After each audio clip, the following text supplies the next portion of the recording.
কি হয়েছে? বসুন বসুন। কি হয়েছে? ছেলেটা কি হয়েছে? আচ্ছা একটু মাথাতে এদিক করে দিন, হাওয়া দিয়ে দিন, ঠিক জেগে যাবে, ঠিক জেগে যাবে।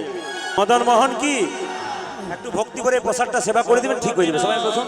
আচ্ছা মায়েরা সিঁদুর পরে কেন, মেয়েরা কেন বলতো? স্বামীর অমঙ্গলের জন্য। আমি খুব খুশি, খুব সুন্দর দুই চারজন মেয়ে বলছে। আমি চাই না বললাম স্বামীর অমঙ্গলের জন্য দুইজন। তুমি কি আর ভুল বলবে? ঠিকই বলছো। ও মায়ের স্বামীর অমঙ্গলের জন্য, স্বামীর মঙ্গলের জন্য। এদিকে আচ্ছা দাঁড়ান, যখন সিঁদুর নেবেন তখন কোন হাতে নেবেন আজকে জেনে যান। সিঁদুর যখন নেবেন তখন এই দুটো আঙ্গুলে নেবেন। অনেকে দেখবেন চিরুনিতে করে 3 বার 4 বার কি ডিজাইন করছে। আবার দেখবেন স্মৃতিতে নিচ্ছে না, সাইডে নিচ্ছে। যে যত সাইডে সিঁদুর নেবে তার স্বামীর সঙ্গে সম্পর্ক তার তত তাড়াতাড়ি সাইড হয়ে যাবে। ওই যে দাদারা যারা সাইড নিচ্ছে তারা ভয় খাবেন, কেন সাইড হওয়া ভয় আছে। এইদিকে মায়েরা সিঁদুর নেবেন দুটো আঙ্গুলে, এটার নাম কি? তর্জনী। এটার নাম কি? মধ্যমা। এই তর্জনীতে একবার সিঁদুর নিয়ে, এইদিকে তাকান, একবার কৌটো থেকে সিঁদুর নিয়ে ওই যে লম্বা করে টেনে নেবেন, আর দ্বিতীয়বার নিতে পাবেন না। এই দ্বিতীয়বার নিলে কিন্তু মঙ্গল হবে না। আপনার পাক্কা জেনে নিন, এই আঙ্গুলে যদি কেউ একবার সিঁদুর টেনে নেয়, এরকম করে নেবেন সিঁদুরটা, একবারে লম্বা করে টেনে নিলেন, তাহলে কিন্তু আপনার স্বামীর সঙ্গে কোনোদিন ঝগড়া হবে না, বিবাদ হবে না। আর যদি লম্বা এই আঙ্গুলটাতে নেন মধ্যমা, এই আঙ্গুলে কি হবে? এই আঙ্গুলে নিলে আপনার স্বামীর আয়ু বাড়বে। একদিন এই আঙ্গুলে নেবেন, একদিন এই আঙ্গুলে নেবেন। আপনি যে কৌটো থেকে সিঁদুর নিচ্ছেন, যদি পাশের বাড়ির মেয়েটা বলে দিদি একটু সিঁদুর ধার দাও তো, সিঁদুর ধার দাও আমার শেষ হয়ে গেছে, আপনি যে কৌটো থেকে নিচ্ছেন সেই কৌটো থেকে দেবেন না, আপনি একটা অন্য কৌটো তাকে দেবেন, নতুন কৌটো, কিন্তু আপনার কৌটে সিঁদুরের ভাগ আপনি দেবেন না। এটা শাস্ত্র বলছে। ওই জন্য কিছু নিয়ম আছে। সিঁদুর কে নিয়েছিল? সীতা মা নিয়েছিল। লম্বা নিলে কি হয়, খাটো নিলে কি হয়, না নিলে কি হয়, মা কি বলছে দেখুন। এরকম করে সিঁদুরটা নিচ্ছে, আর সীতা একদিন এই আঙ্গুলে নিত, একদিন এই আঙ্গুলে লম্বা করে নিত। হনুমান প্রশ্ন করছে, মা স্মৃতিতে সিঁদুর নিচ্ছ? বলে হ্যাঁ। সীতা বলছে চুপ করে বস, সিঁদুরটা নি, তারপর বলবি, পিছু ডাকবি না ভালো কাজে। হনুমান বসে আছে, সিঁদুর নেওয়া হয়ে গেল। সীতা জিজ্ঞাসা করছে, মা সিঁদুর নিলে কি হয়? সীতা বলল তোর প্রভুর একটু মঙ্গল হয়। তখন সিঁদুরটা যেই না শুনেছে প্রভুর মঙ্গল হয় মানে রামচন্দ্রের মঙ্গল হয়, এখন বলল, মা তুমি স্মৃতিতে লম্বা করে সিঁদুর নিচ্ছ কেন? তখন সীতা বলছে, ওরে হনু, এই জগতে যে মেয়ে যত লম্বা সিঁদুর নেবে তার স্বামীর আয়ু তত লম্বা হবে। হনুমান প্রশ্ন করলো, মা যদি কোনো মেয়ে খাটো সিঁদুর নেই তার? যারা খাটো নিয়েছেন তারা তাড়াতাড়ি তাকাচ্ছে, আমাদের গণের আছে। আর দাদারা যারা এসছেন তারা বলছেন, বলুন বলুন, খাটোটা লম্বা করার চেষ্টা করব, বলুন। যারা খাটো নেই তাদের কি হবে? সঙ্গে সঙ্গে সীতা বলছে, ওরে হনু, এই জগতে যে মেয়ে যত খাটো নেবে তার স্বামীর আয়ু তত তাড়াতাড়ি। বলো হরি হরি হরি। আজকে লুচি প্রসাদ খেয়ে রাত্রিবেলায় আর ঘুম হবে না, ঝগড়া শুরু হবে। কেন বলুন তো, কেন ঝগড়া হবে? বলে আমার খাচ্ছ, আমার পচ্ছার খাটো সিঁদুর নিচ্ছ, ভাগ্যে প্রদীপ দাস ছিল না, বুঝতামই না ব্যাপারটা। মায়েরা আপনারা খাটো নেবেন কখন নেবেন বলে দিই। খাটো কখন নেবেন, এদিকে তাকাবেন, খাটো কখন নেবেন? ছেলে আর মেয়ের যখন বিয়ে হয়, ব্রাহ্মণ ঠাকুর একটা মন্ত্র পড়ে, ওই মন্ত্রটা সংস্কৃত কথা, কিন্তু বাংলাটা কি জানেন? ভালো করে জেনে নিন। সিঁদুরটা যখন স্বামী দিয়েছে, আপনারা তো না খেয়ে নিয়েছেন, ভাবছেন দিয়ে দিক তারপর যা হবে হবে, নিয়ে নিয়েছেন। আর বলার সময় কি বলেছে? আজ থেকে তোমার সব চাওয়া পাওয়া পূর্ণ করলাম, মানে তুমি যা চাইবে তাই পাবে। আজকে রাত্রি থেকে বলবেন, স্বামী বলবে কি হলো, হাত বেঁকে গেল? বলে না, ঝনঝন করে হাত বালা দাও। বলে 1 মাস পরে দেবো। কানের দোল দাও, 1 মাস পরে দেবো। 1 মাস গেল, 2 মাস গেল, 3 মাস গেল, আপনি সিঁদুর খাটো করতে শুরু করে দিলেন। ও জিজ্ঞেস করবে খাটো করলে কেন? বলে দিলে না বলে তোমাকে রাস্তা দেখিয়ে দিলাম। এটা দেখলো বাইরের কথা, আসল তত্ত্ব কি? হনুমান যখন দেখলো স্মৃতিতে সিঁদুর নিলে প্রভুর একটু মঙ্গল হয়, হনুমান স্মৃতির সিঁদুরটা কৌটোটা নিয়ে গিয়ে 50 হাত দূরে গিয়ে গোটা সিঁদুরটা গোটা শরীরে ছড়িয়ে নিল। সঙ্গে সঙ্গে সীতা বলছে, হনু, লোকে তোকে ওই জন্য বোকা বলে, আমি স্মৃতিতে সিঁদুর নিলাম প্রভুর একটু মঙ্গলের জন্য, আর তুই গোটা সিঁদুরটা শরীরে ছড়িয়ে নিলি। হনুমান বলছে, মা গো, স্মৃতিতে একটু সিঁদুর নিলে যদি প্রভুর একটু মঙ্গল হয়, তবে গোটা শরীরে সিঁদুরটা ছড়িয়ে নিলে প্রভুর আমার কত না মঙ্গল হবে। বাবা এত সোজা নয়। হনুমান পশুকুলে জন্ম নিয়েছে, কিন্তু কার যুক্তি আছে। এই জন্য বলি রামনবমীর দিনে আপনারা হয়তো জানেন না, ঝাড়খণ্ডের মেয়েরা বিভিন্ন জেলাতে আমরা যাই, বিভিন্ন রাজ্যে যাই। ঝাড়খণ্ডে আমি রামনবমীতে প্রতি বছর গান করি। ওই রামনবমীতে নিয়ম হচ্ছে, আর রামনবমীতে ঝাড়খণ্ডের মেয়েরা 2000-3000 মেয়েরা সাদা লাল পেরে কাপড় পরে একটা করে সিঁদুর কৌটো, একটা করে হনুমানের পতাকা নিয়ে হনুমানজির মন্দিরে যায়। পতাকাটাকে গেড়ে দেয়, একটুখানি সিঁদুর হনুমানের চরণে দিয়ে দেয় আর কপালে দিয়ে দেয়। এতে কি হয়, যে হনুমানজির চরণে সিঁদুর দেয় তার সিঁদুর অক্ষয় থেকে যায়। ওই জন্য আপনার রামনবমীর দিন যেদিন আসবে, একটা করে হনুমানজির পতাকা কিনবেন আর একটু করে সিঁদুর নিয়ে হনুমানজির চরণে দেবেন আর এই গানটা গাইবেন। যদি গাইতে পারেন তো ভালো, আর না গাইতে পারেন তো একটু তালি দেবেন। যদি মোবাইলে লোড করতে পারেন লোড করে নিয়ে মাত্র 2 লাইন গাইবো। এই গানটা গাইলে কি হবে মা, আপনার সংসারে বিরাট মঙ্গল হবে। এটা নবদ্বীপের এক ভক্তের কাছ থেকে আমি নিয়েছি। ইকো হয়ে যাচ্ছে কথাগুলো। সবচাইতে আশ্চর্যের ব্যাপার এইটাই, দেখুন যারা আগে ভোজবাড়িতে এসছে তারা তো আগে বসবে পাতা নিয়ে নাকি, যারা ভোজবাড়িতে আগে আসবে তারা তো আগে জায়গা পাবে নাকি। শেষে জায়গা নিয়ে মারামারি করে কোনো লাভ নেই, পরের বেঞ্চে বসবেন। এই ব্যাচটা হয়ে যাক, তারপর যায়নি তাই। এইদিকে আগে দেখবেন গঙ্গা জল নিলে হাত পবিত্র হতো না, জোরে বলুন। গঙ্গা জল নিলে হাত পবিত্র হয়। এখন গঙ্গা জলের দরকার না, এখন স্যানিটাইজার না নিলে হাত পবিত্র হবে না। কোন জায়গায় পৌঁছেছি চিন্তা করুন। আচ্ছা, অনেকে দেখবেন মাস্ক নিচ্ছে, এখন নিচ্ছে না, নিতে হবে, এটা নিয়ম। কিন্তু মাস্ক নিচ্ছে। আচ্ছা, গরুর মুখে জাল কখন দেওয়া হয়? না না, যারা নিয়েছেন আমি তাদেরকে বলি নাই, আমাদেরও ব্যাগে ভরা আছে। মানে গরু যখন দুষ্ট হয় তখন তার মুখে জাল দেওয়া হয়। আমরা বোধহয় খুব দুষ্ট হয়ে গেছিলাম, মুখের আমাদের খুব জোর হয়ে গেছিল। ভগবান বলল, দাঁড়া তোদের মুখের জোর বন্ধ করে দিচ্ছি, এই জন্য মাস্ক দিয়ে দিয়েছি। আস্তে আস্তে আস্তে আস্তে এই জন্য মাস্ক দিয়ে দিয়েছে। আচ্ছা, দেখবেন একজন একজনকে দেখলে দেখবেন আগে আলিঙ্গন করতো না, আবার বন্ধুকে দেখলে আরে ইয়ার কেমন আছিস হ্যান্ডশেক করতো। এখন হাত ছুতে গেলে বলে খবরদার ভাই, দরকার নাই, নমস্কার। তার মানে কি, ভগবান বললো এই জায়গাতে আসিস না, এই জায়গাতে আয়, যেটা ছিল সেটা কর, নইলে কিন্তু ঠমকাতে হবে। এই জন্য আপনাদের কাছে নিবেদন রইল, ভগবানের উপর ভরসা রাখুন। ভগবানের করুণা ছাড়া করোনার ভ্যাকসিন আবিষ্কার হবে না। যতদিন না গোবিন্দের করুণা থাকবে, আপনাদের যদি কৃপা থাকে গোবিন্দের প্রতি করে পাওয়া, তাহলে গোবিন্দ কৃপা করে দেবে। আসুন আজ একটি ছোট্ট ছোট্ট কথা কতগুলো বলবো, আপনার দামি মন দিয়ে শুনুন। পতিত পাবন শ্রী গৌর হরি দুটি বাহু তুলে জীবের দ্বারে হরি নাম দিচ্ছেন। আচ্ছা মায়েরা, মহাপ্রভু যখন কীর্তন করেছিলেন তখন হাতগুলো ওপর দিকে না নিচের দিকে, জোরে বলুন।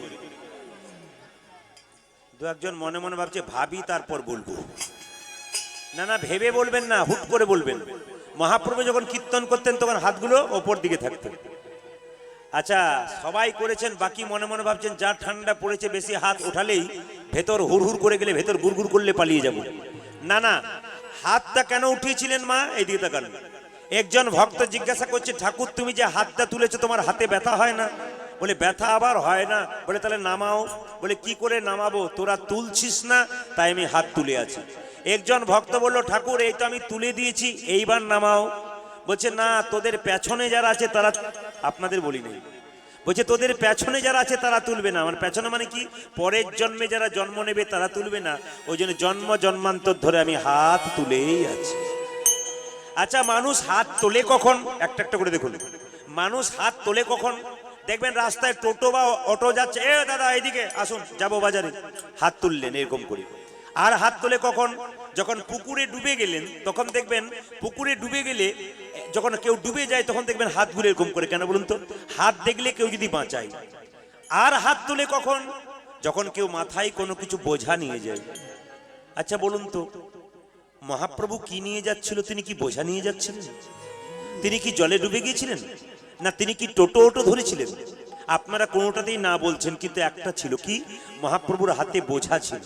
প্রশ্ন করবেন বোঝা ছিল, দেখতে পাচ্ছি না কেন? কি করে দেখতে পাবেন? এ বোঝা দেখা যায় না। কেন দেখা যায় না? বাবা যখন মেয়ের বাড়ি যায় তখন মেয়ের জন্য আপেল কলা লেবু সব নিয়ে যায়, কিন্তু একটা জিনিস নিয়ে যায়, আপেল কলা লেবু নিয়ে যায়, ওটা থলেতে নিয়ে যায়, দেখতে পাওয়া যায়। কিন্তু একটা জিনিস নিয়ে যায়, ওটা কোনোদিন দেখতে পাওয়া যায় না। কি বলুন তো? মেয়ের প্রতি যে প্রেম আর ভালোবাসা, ওটা কিন্তু বাবা কোনোদিন দেখতে দেয় না, ওটা অনুভব করতে হয়। মহাপ্রভু কিন্তু একটা ঝুড়ি নিয়ে আছে। কিসের ঝুড়ি? প্রেমের ঝুড়ি। কাদের জন্যে? আমাদের মতো ভক্তের জন্য। তাই দুটি বাহু তুলে মহাপ্রভু প্রত্যেকটা জীবকে বলছে, ও তোরা প্রেম নিবি আই, কীর্তন শুনলে তিনটে লাভ হয় মা, তিনটে লাভ কি কি একটু মন দিয়ে শুনুন। কীর্তন শুনলে তিনটে জ্বালা দূর হয়। প্রথম জ্বালা কি? আদি ভৌতিক, আদি আধ্যাত্মিক, আদি দৈবিক। অনেকে ভাবছেন কঠিন কথা বুঝতে পারছি না, পরিষ্কার করে বুঝিয়ে দিন। আমি পরিষ্কার বুঝিয়ে দিচ্ছি। আদি ভৌতিক মানে কি? কুকুরে কামড়ালে একটা রোগ হয়, রোগটার নাম কি? প্লেগ রোগ নাকি? দু চারজন হ্যাঁ বলছি। প্লেগ, জলাতঙ্ক। কুকুরে না না, সব কুকুরে কামড়ালে হবে না, পাগলা কুকুরে কামড়ালে। পাগলা কুকুরে কামড়ালে জলাতঙ্ক রোগ হয় তো। বলছে যিনি কৃষ্ণ কথা হরি কথা বলেন দুভাও তুলে প্রেমের আবেশে, তাকে যদি পাগলা কুকুরে কামড়ায় তবে তার পাগলা কুকুরে বিষ তার শরীরে লাগবে না। কেন লাগবে না বলুন তো? নাম হচ্ছে অমৃতের সমান। যে যত নাম করবে গোটা শরীরটা অমৃতময় হয়ে যাবে। পাগলা কুকুরের বিষ তার শরীরে কোনো কাজে লাগবে না। এই জন্য যত হরিনাম করবেন, পাগলা কুকুর তো আপনাকে কামড়াবে না, যদি কামড়ায় ওর বিষ লাগবে না, অমৃতে পরিণত হয়ে যাবে। দ্বিতীয় জ্বালাটা কি? আদি দৈবিক। যেমন রাস্তা দিয়ে পেরিয়ে যাচ্ছেন মায়েরা, প্রচন্ড বজ্রপাত হচ্ছে, মানে বাজ পড়ছে, তখন আপনারা কোন ভগবানের নাম করেন যখন বজ্রপাত হয়? জোরে বলুন, কোন ভগবানের নাম করেন? দুর্গা। দুর্গা দুর্গা কি? ও দধিচিমুনি। না না না, আরে বাবা রাম রাম করে অনেকে দেখবেন। বজ্রপাত হলে রাম রাম রাম রাম রাম রাম করে। কেন বলুন তো? যাতে বাজ আমার মাথায় না পড়ে। ও মা, যিনি কৃষ্ণ কথা হরি কথা বলেন তাকে রাম বলার দরকার হয় না। কেন বলার দরকার হয় না? কম বয়সে পরিশ্রম করে ব্যাংকে যদি টাকা জমা দেয়, তবে বেশি বয়সে আর রোজগার করতে হয় না, ব্যাংকে গেলেই সুদ পাওয়া যায়। সেরকম শরীরে ক্ষমতা থাকতে কেউ যদি ভগবানের নাম করে না, হাজার পথ দিয়ে চলে যান আপনি, চোখের দৃষ্টি কমে যাক, কানের শ্রবণ শক্তি কমে যাক, পায়ের শক্তি কমে যাক, বজ্রপাত হাজার দিকে হবে, কিন্তু ভক্তের মাথায় কোনোদিন বজ্রপাত। আর দ্বিতীয় জ্বালা কি? আদি আধ্যাত্মিক, মানে শরীরের মধ্যে কঠিন কঠিন রোগ, যেমন ক্যান্সার, আলসার, এগুলো আপনার হবে না যদি হরিকথা কৃষ্ণ কথা বলেন। মায়েরা দেখবেন সংসারে স্বামী স্ত্রীকে কত ভালোবাসে আর স্ত্রী স্বামীকে কত ভালোবাসে, কোন দিন বোঝা যায় বলুন তো? সুখের দিন না দুঃখের দিন? জোরে বলুন। বলে জায়গা নিয়ে সামাল সামাল, তারপর পরে বলবো। এই দিকে তাকান, স্বামী স্ত্রীকে কত ভালোবাসে, স্ত্রী স্বামীকে কত ভালোবাসে, কোন দিন বোঝা যায়? সুখের দিন না দুঃখের দিন? দুঃখের দিনে বোঝা যায়। আপনার শরীর, আপনি সংসারে কাজকর্ম করছেন যতদিন, সংসার আপনাকে ভালোবাসছে। দাদা ভাইরা যতক্ষণ সংসার রোজগার দিচ্ছেন আপনাকে ভালোবাসছে। আপনি রোজগার দেওয়া বন্ধ করুন, দেখুন আপনার কি অবস্থা হয়। 10-15 দিন সেবা করবে, তারপর নিতাই গৌর হরি বলবে। আর মায়েরা দেখবেন যতক্ষণ সংসারে কর্ম করছেন সংসার ভালোবাসছে। সংসারে কর্ম করা বন্ধ করুন, শরীরে কঠিন রোগ হয়ে যাক, 10 দিন বাড়ির লোক সেবা করবে, তারপর ডাক্তারবাবুকে ডেকে বলবে, এই যে ডাক্তারবাবু, বলি পজিশনটা কেমন আছে, ভালো না মন্দ, কি বলো, তাহলে সেরকম ব্যাপার হবে আর কি। দেখে নেবেন আপনারা, যখন আপনার শরীরে আর কোনো কিছু থাকবে না, যাবার পথ পরিষ্কার হবে, তখন আপনার ছেলে দেখবেন আপনার কাছে আসবে আর ভালো চোখে দেখবেন। এই সংসার যতক্ষণ আপনি দেবেন ততক্ষণ আপনার সংসার ভালোবাসবে, কিন্তু দেওয়া বন্ধ করলে সংসার ভালোবাসবে না।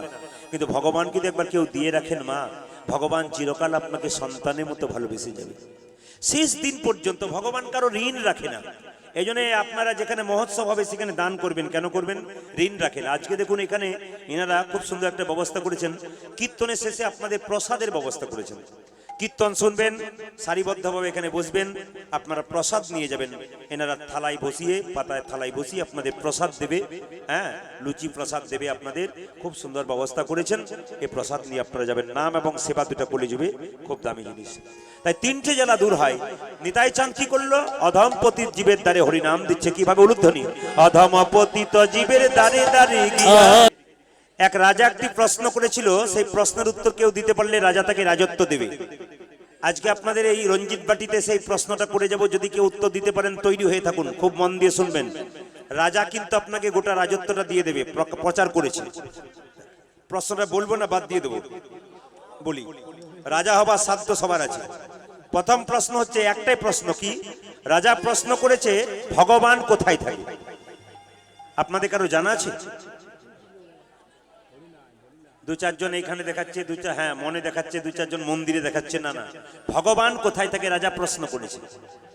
তা প্রশ্ন করলো, এ মন্ত্রী, ঢোল বাজিয়ে চারিদিকে খবরটা দাও। আচ্ছা, আমার একটি মাত্র প্রশ্ন, ভগবান কোথায় থাকে, কেউ যদি সঠিক উত্তর দেয় আমি কথা দিলাম রাজত্ব দিয়ে বৃন্দাবনে চলে যাবে। এখন দেখুন মন্ত্রী কি করলো, ঢোলবালাকে নিয়ে চারিদিকে বলতে বলতে যাচ্ছে, আরে জবর খবর, জবর খবর, জবর খবর, জবর জবর খবর। খবর। রাজার মনে একটি প্রশ্ন জেগেছে, ভগবান কোথায় থাকে? উত্তর দিতে পারলে রাজত্ব পেয়ে যাবে। এ কথা শুনে বড় বড় পণ্ডিতরা এলো। কত পণ্ডিত এলো গেল, না যায় তার গোনা। রাজার যেমন প্রশ্ন তেমনি রইল, কি উত্তর হলো না। মানে বড় বড় পণ্ডিত যারা এমএ বিএ পাস, বিখ্যাত পণ্ডিত, তারা পর্যন্ত এলো, কিন্তু পেউ পারলো না ভগবান কোথায় থাকে। এই দিয়ে তাকাবেন। একটা ছেলে ওই দূরে বসে পোড়া রুটি খাচ্ছিল, ভিখারির ছেলে। ও মনে মনে ভাবছে আমার তো অভাব খুব, একবেলা খায় একবেলা খেতে পাই না। মন্ত্রী যখন গালে হাত দিয়ে রাজবাড়িতে ঢুকছে, তখন ভিখারি ছেলেটা জিজ্ঞাসা করছে, এই যে বলছিলাম কি মন্ত্রী মশাই, রাজবাড়িতে ভোজ হচ্ছে নাকি? মন্ত্রী বলল, কেন? বলছে, ভোজ হলে পেট ভরে খেতাম। তখন মন্ত্রী বলছে, রাজার হলো মনের জ্বালা, এ বেটার পেটের জ্বালা, শুধু খাবে খাবে। আরে পেট ভরে খাবি যদি তুই প্রশ্নের উত্তর দিবি। ছেলে বলল, প্রশ্নটা বলো। মন্ত্রী বলল, প্রথম একটাই প্রশ্ন রাজার, যে ভগবান কোথায় থাকে। ছেলে হেসে বলল, এর মতো সহজ উত্তর আর আছে? মন্ত্রী মনে মনে ভাবলো, পণ্ডিত পারলো না বেটা, বলছি কিনা এর মতো সহজ উত্তর আর আছে? এই কত পণ্ডিত এলো গেল, না যাই তার গোনা। রাজার যেমন প্রশ্ন তেমনি উত্তর হলো, তুই পারবি কি করে? ছেলে বলে উঠলো, পণ্ডিত যে জনা আজন্ম কানা। বেটা সবাইকে বোঝায় কিন্তু নিজেই বোঝে না। একটি প্রমাণ দিয়ে দিই আপনাকে।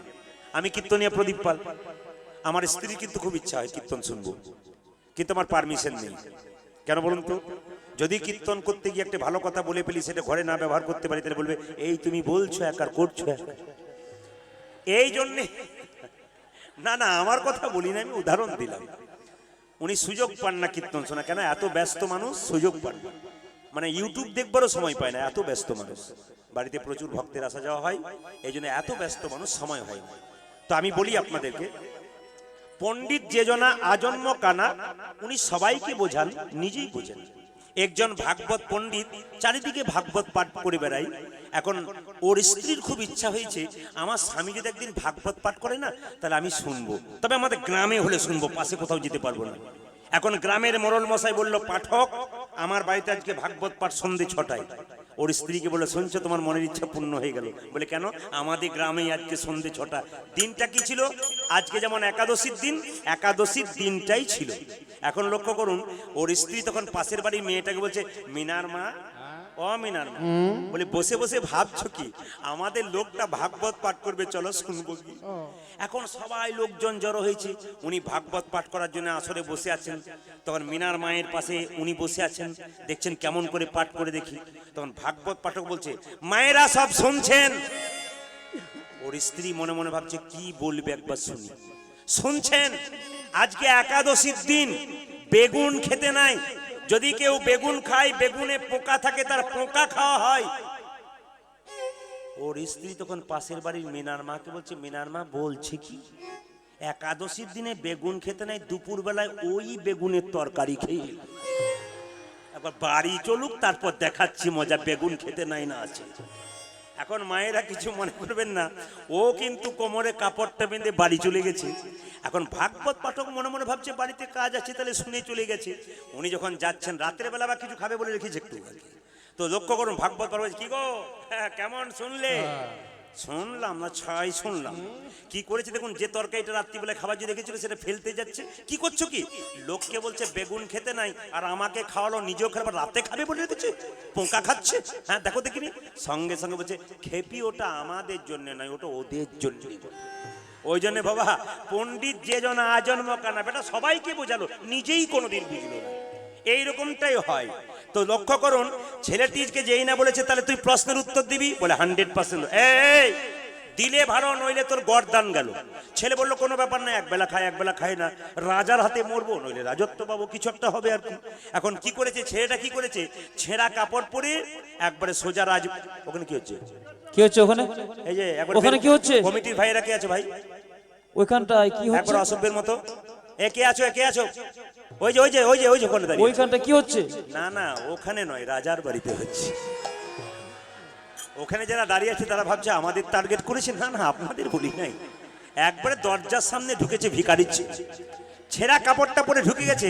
আর সঙ্গে সঙ্গে রাজা বলছে, বের করে দেখে, এ ভাই, এ কে আছো দারোয়ান, বের করে দাও। সঙ্গে সঙ্গে ছেলে বলছে, আমাকে বের হতে বলছেন? বলে হ্যাঁ। কেন?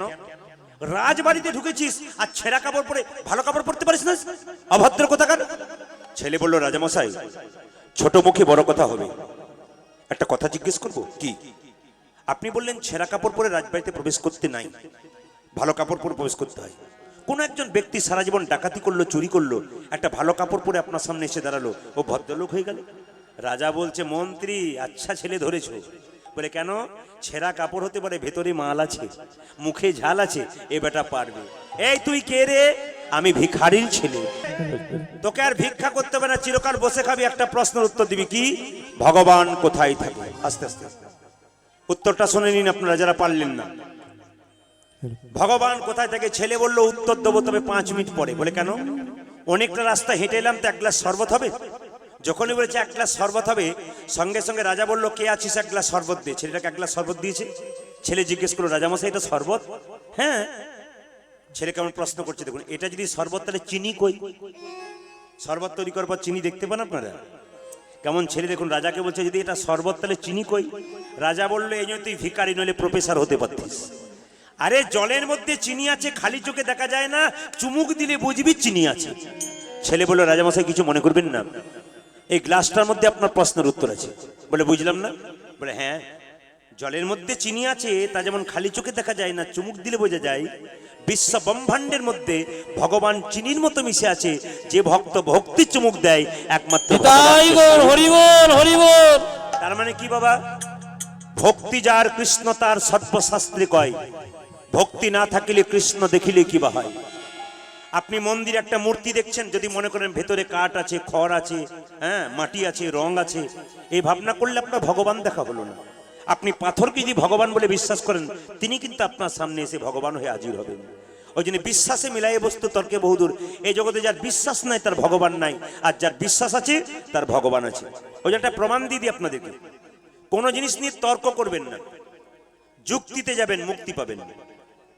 যুক্তি বেশি খুঁজবেন না, সরল ভাবে বিশ্বাস করুন। মহাপ্রভুর কথা এই দিকে তাকাবেন।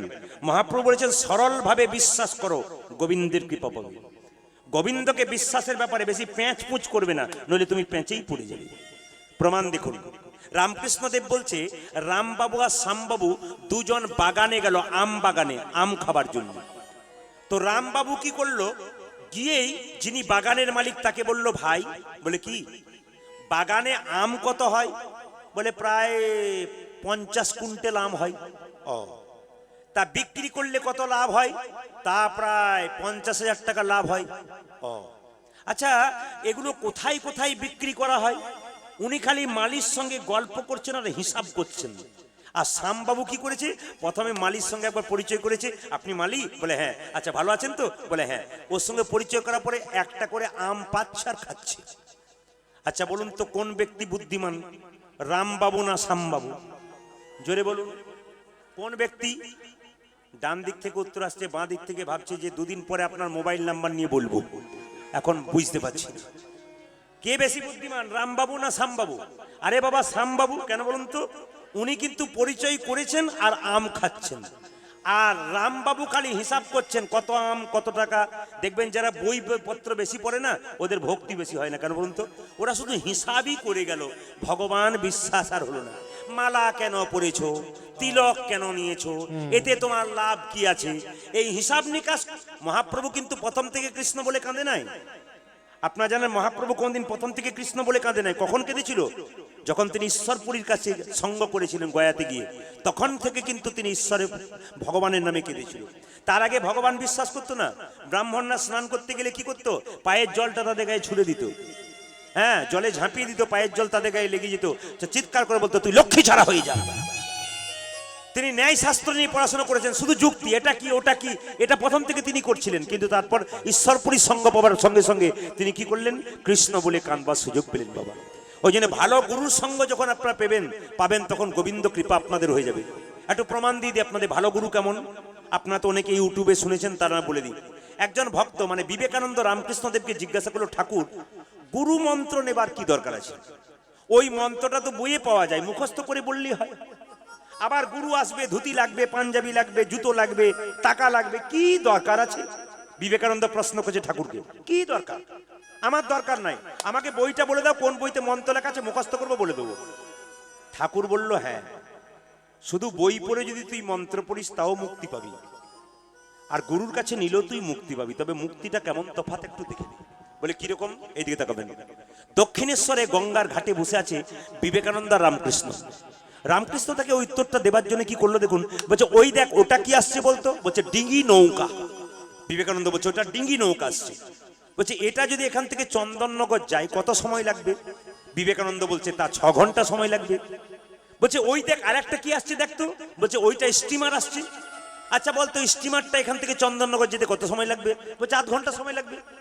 বলছে তাহলে শোন, যদি স্টিমারটার সঙ্গে ডিঙ্গিটাকে বেঁধে দেওয়া হয় তা ডিঙ্গিটা কত সময় যাবে? বলছে স্টিমার 8 ঘন্টায় যাবে, ডিঙ্গিও 8 ঘন্টায় যাবে।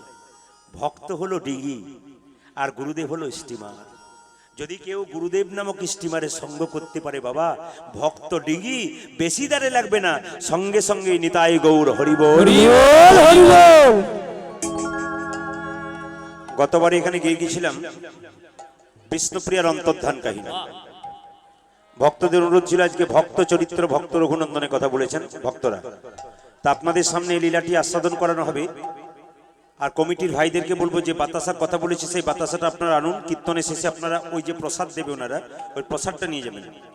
আর যে বাতাসাটা নিয়ে আসা হবে ছোট্ট রঘুনন্দন গোপীনাথকে বাতাসা দেবে নাড়ু, সেই বাতাসা প্রসাদ আপনারা কাপড়ের কোণে বেঁধে নিয়ে যাবেন। হরে কৃষ্ণ। একটা করে শুনে নিন, বাতাসা প্রসাদ আপনারা কাপড়ের কোণে বেঁধে নিয়ে যাবেন মায়েরা, দাদা ভাইয়েরা পকেটে করে নিয়ে যাবেন। লাভ কি আছে আগে জেনে নিন। ওই বাতাসা প্রসাদটা বাড়িতে খুব চঞ্চল ছেলে, দেখবেন বাচ্চা তো খুব চঞ্চল হয়, অনেকের বাচ্চা খুব চঞ্চল, মায়েরা বলে না বাবা এত চঞ্চল বাচ্চা আমি ছিলাম না। তুমি ছিলে না জানবে কি করে, তোমার মা বাবা জানে।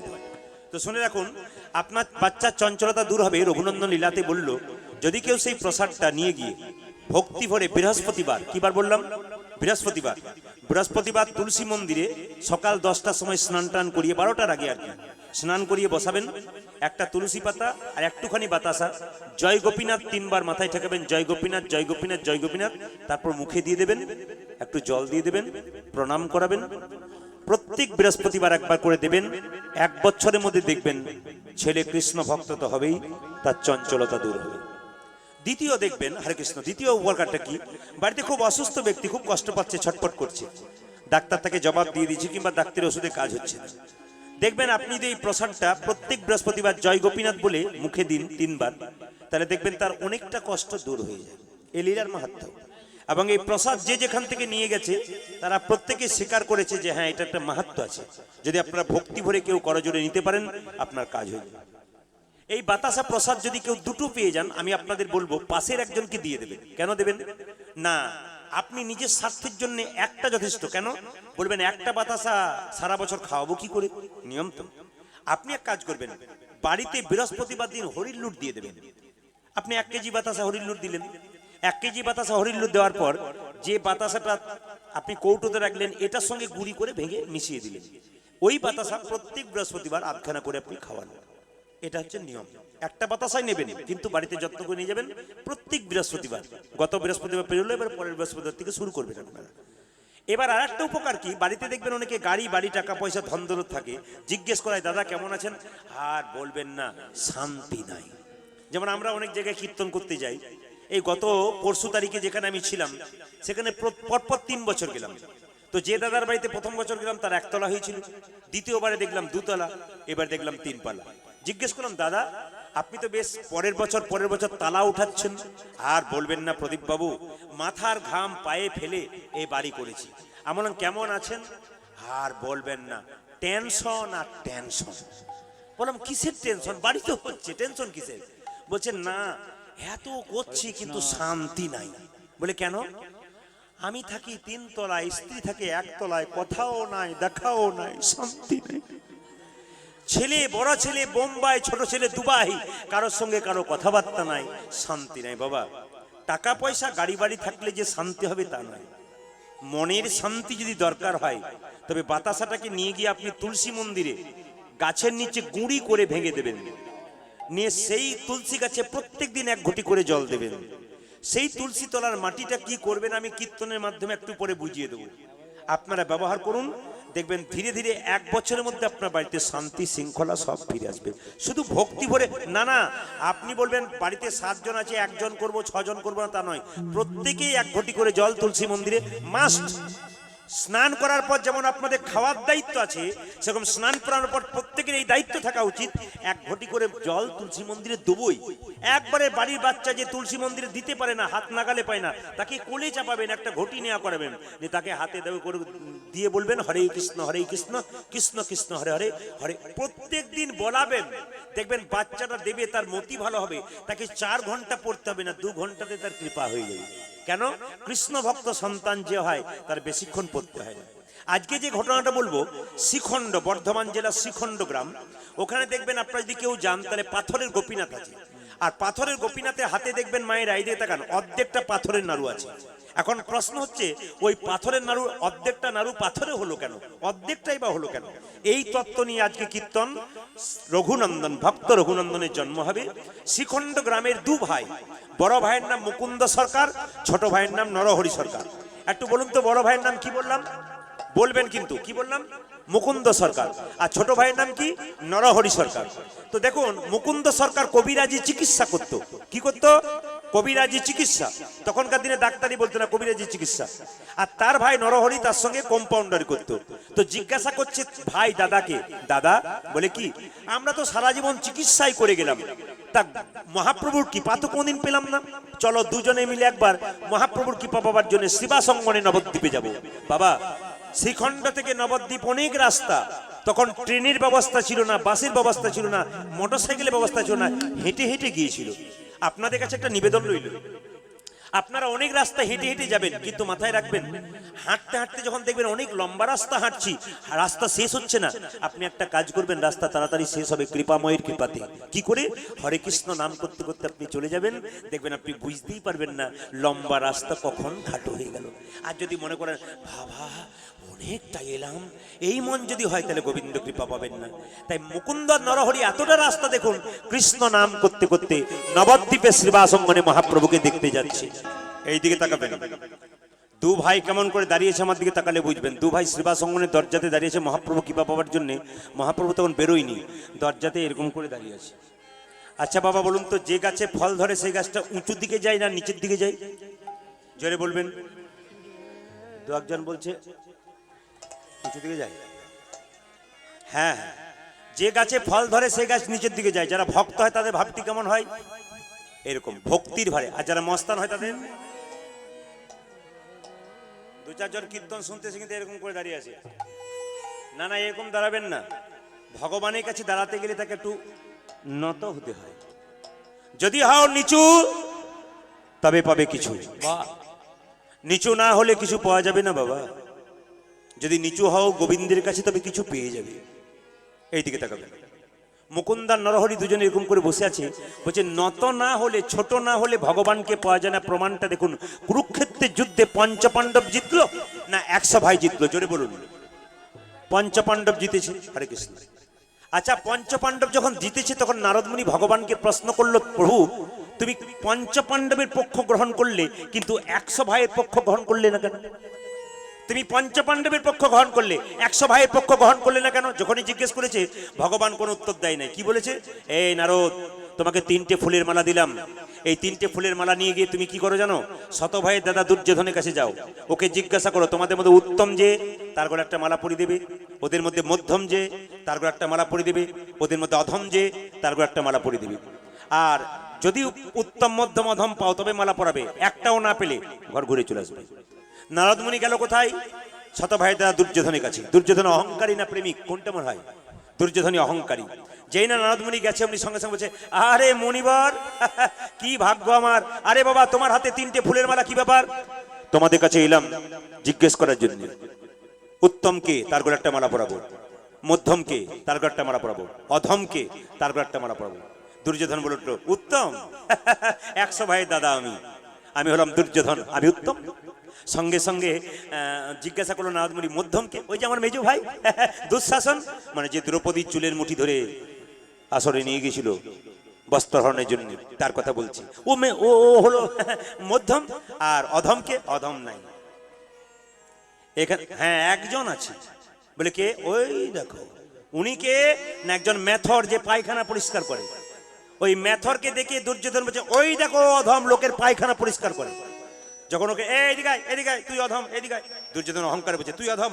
মেথরটা এসে বলছে আগে রাজামশাই আমাকে অধম বললেন? বলে হ্যাঁ হ্যাঁ। কেন অধম বললেন? না ওই যে তুই লোকের পায়খানা পরিষ্কার করিস। তখন বলে রাজামশাই কিছু মনে করবেন না, আমার চেয়ে আপনার মা আগে অধম। বলে বুঝলাম না। দুর্যোধন বলছে আপনি যখন ছোট ছিলেন তখন তো আপনার পায়খানা আপনার মা পরিষ্কার করেছে, আপনার মা হলো প্রথম অধম।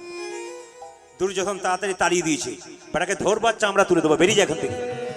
তাহলে মধ্যম পেল, উত্তম পেল, অধম পেল না, মালা তিনটে ফেরত নিয়ে এলো কার কাছে? কৃষ্ণের কাছে। কৃষ্ণ জিজ্ঞাসা করলো উত্তম পেলে? হ্যাঁ। মধ্যম পেলে? হ্যাঁ। অধম পেলে? না। চলে যাও পঞ্চপাণ্ডবের কাছে। অর্জুনের কাছে যখন গেছে নারদ মুনি, সঙ্গে সঙ্গে অর্জুন বলল মুনিবর আমার কত ভাগ্য ভালো আপনি এসেছেন, আপনার হাতে তিনটে ফুলের মালা কি ব্যাপার? ওগো অর্জুন, তোমাদের মধ্যে উত্তম যে তার গলে একটা মালা পরাবো, মধ্যম যে তার গলে একটা মালা পরাবো, অধম যে তার গলে একটা মালা পরাবো। সঙ্গে সঙ্গে অর্জুন বলল উত্তম যদি হয় তবে পুরুষোত্তম ভগবান কৃষ্ণ। দেওয়ালে ছবিটা টাঙানো আছে, মালা যদি পরাবে তার গলায় পরিয়ে দাও। মধ্যমকে জিজ্ঞাসা করলো নারদ, সঙ্গে সঙ্গে বলছে মধ্যম যদি হয় ভক্ত আর ভগবানের মধ্যে মিলন যে ঘটায় তুমি নারদ মুনি, তুমি তো মধ্যম, মালা যদি পড়তে হয় তবে তোমার গলায় পরাবো। অধম কি? অর্জুন কেঁদে কেঁদে বলল এক যুগ নয় যুগে যুগে আমি গোবিন্দের চরণ পাবার জন্য বসিয়াছি, পাওয়ার জন্য বসে আছি। যদি অধমের মালাটা পরাবে তবে আমার গলায় পরিয়ে দাও। আমার গলে পরিয়ে দাও। বাবা নিবেদন আপনাদের কাছে, যদি হও নিচু তবে পাবে কিছু। ভগবান নারদকে বললে নারদ দেখলে তো কেন আমি ওদের পক্ষ গ্রহণ করলাম, ওরা যে অধম, ওরা যে নিচু, এই জগতে যে নিজেকে উঁচু ভাবে সে উঁচু নয়। কে উঁচু?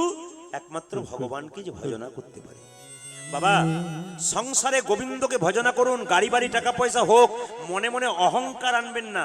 যখনই আপনার গাড়ি বাড়ি টাকা পয়সা হবে বারবার মন্দিরে প্রণাম করুন, সাধুগুরু বৈষ্ণবকে প্রণাম করুন, আপনার অহংকার দূরে যাবে। আর যদি মনে করেন যে আমার জন্য হয়েছে তাহলে আপনি ঠকবেন। কেন? তিনি নিতে যতক্ষণ আবার দিতে ততক্ষণ।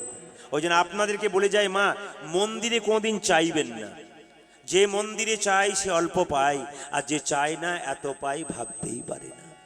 ওই জন্য মন্দিরে যদি আপনি গাড়ি বাড়ি টাকা পয়সা ধন দৌলত চান, ভগবান আপনাকে দেয়, সামান্য দেয়। যে চায় না তাকে এত দেয় ভাবতে পারে না। কেন? আপনি মন্দিরে চাইবেন কেন? একটা বাচ্চা ছেলে মায়ের কাছে ঘুরঘুর করলে মা তো বুঝতেই পেরে যায় ছেলে আমার কাছে এসেছে কেন। ঠিক ভগবানের মন্দিরে গিয়ে আপনি বসলেই তো তিনি বুঝবেন আপনার কি আছে কি নাই। আপনি আবার বলবেন কেন আমার এই নাই সেই নাই? আপনি গেলেই কিন্তু তিনি বুঝে নেবেন। ওই জন্য বাবা মন্দিরে কোনোদিন চাইতে নাই, মন্দিরে গেলে বসে শুধু ভক্তি দাও ভগবানের চরণে। তুমি যদি ভক্তি সম্পদ ভগবানকে দাও, ভগবান তোমাকে কৃপা সম্পদ দেবে। আপনার সুদামার কথা শুনেছেন তো? সুদামা দেখুন ভিখারি মানুষ, চিড়ে মানে ভিক্ষা করে নিয়ে গেছিল গামছাতে করে বেঁধে। ভগবান জিজ্ঞেস করেছিল সুদামা তুই কেমন আছিস?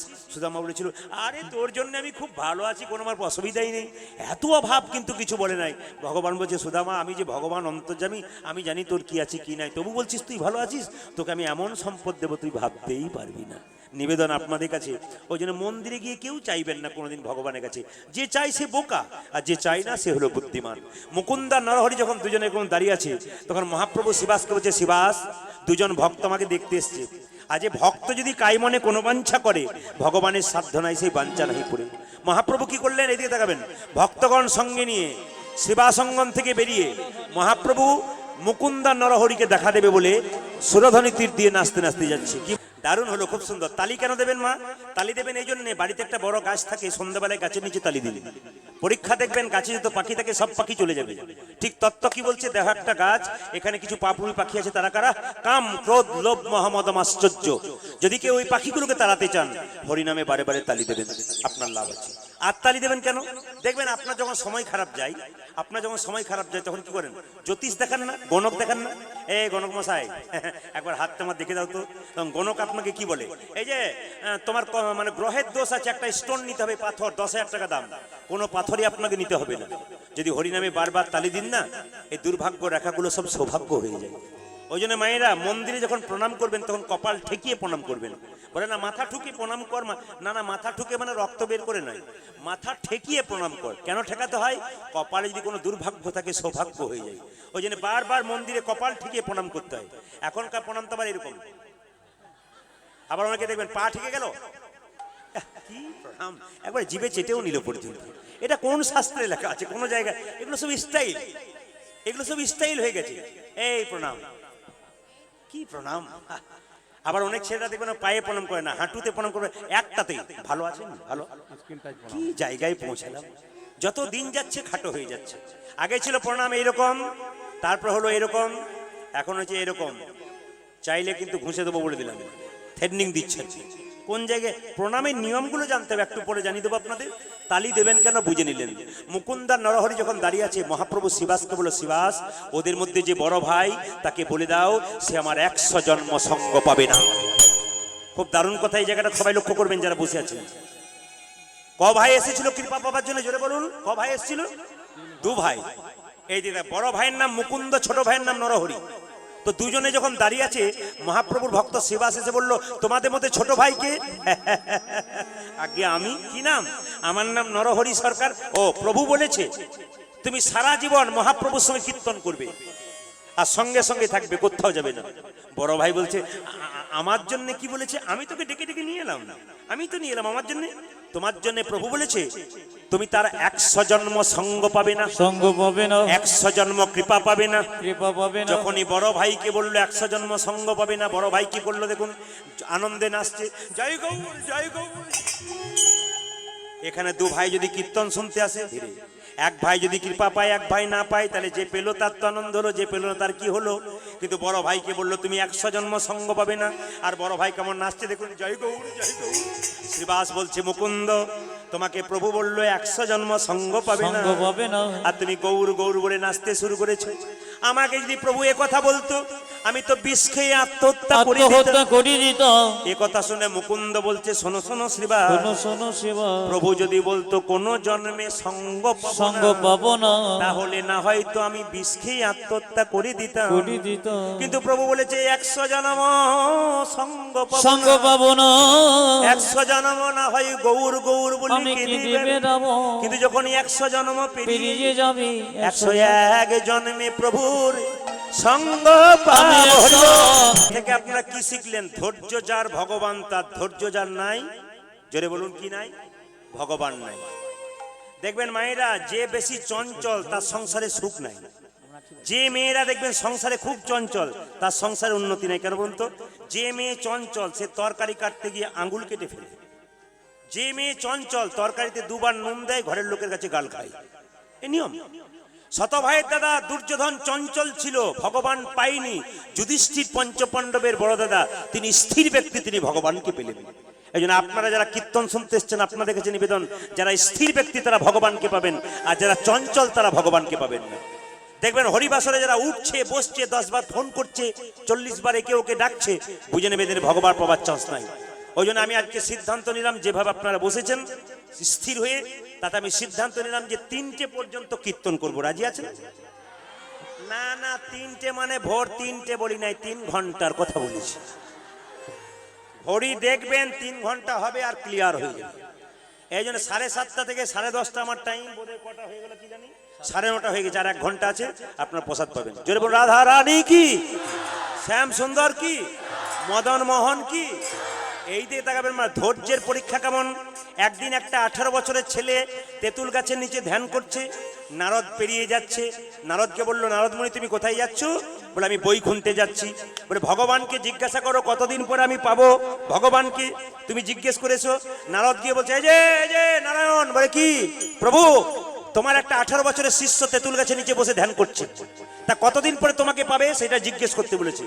ভগবান বলল, বলে দাও নারদ, তেঁতুল গাছে যত পাতা আছে ততবার পৃথিবীতে আপ ডাউন করতে হবে, মানে ততবার পৃথিবীতে আসা যাওয়া করতে হবে, তবে পাবে। সঙ্গে সঙ্গে নারদ এসে বলছে, এই খোকা, ভগবানের কাছে গিয়েছিলাম, ভগবান বলে তুই পাবি ভগবানকে। বলে কতদিন পরে? বলে তেঁতুল গাছে যত পাতা আছে ততবার তোকে আসা যাওয়া করতে হবে, তারপর পাবি।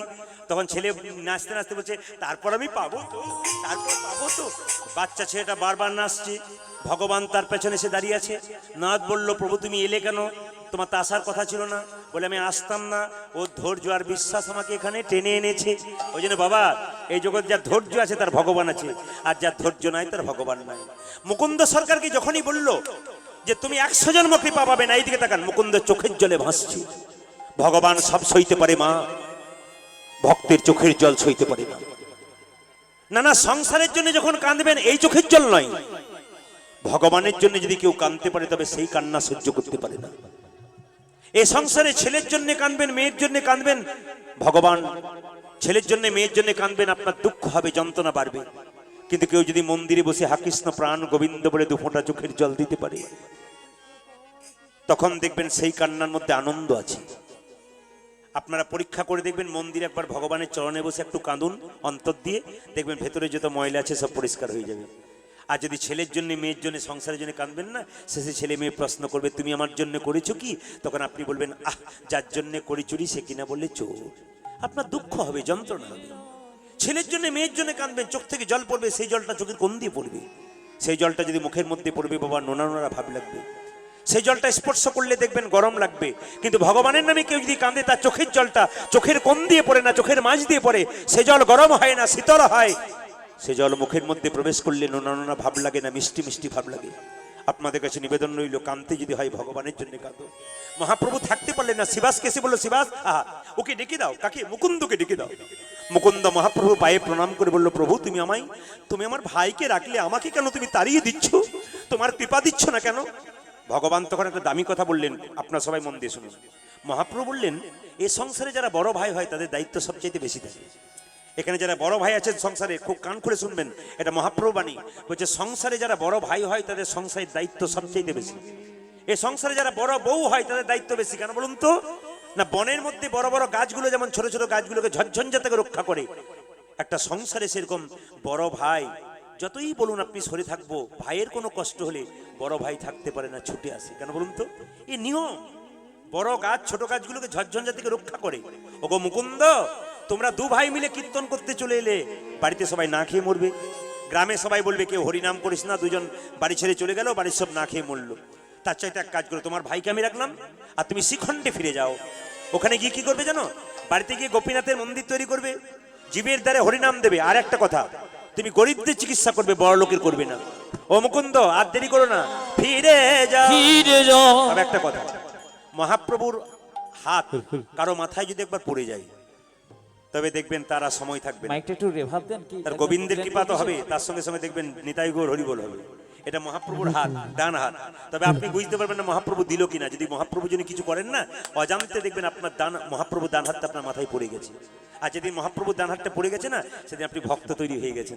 আর যখনই ভক্ত তৈরি হয়ে গেলেন, তখন বুঝলেন তিনি আমাকে কৃপা করেছেন, সবাই পায় না, সবার ভাগ্যে জোটে না, এই ধন সবার ভাগ্যে জোটে না।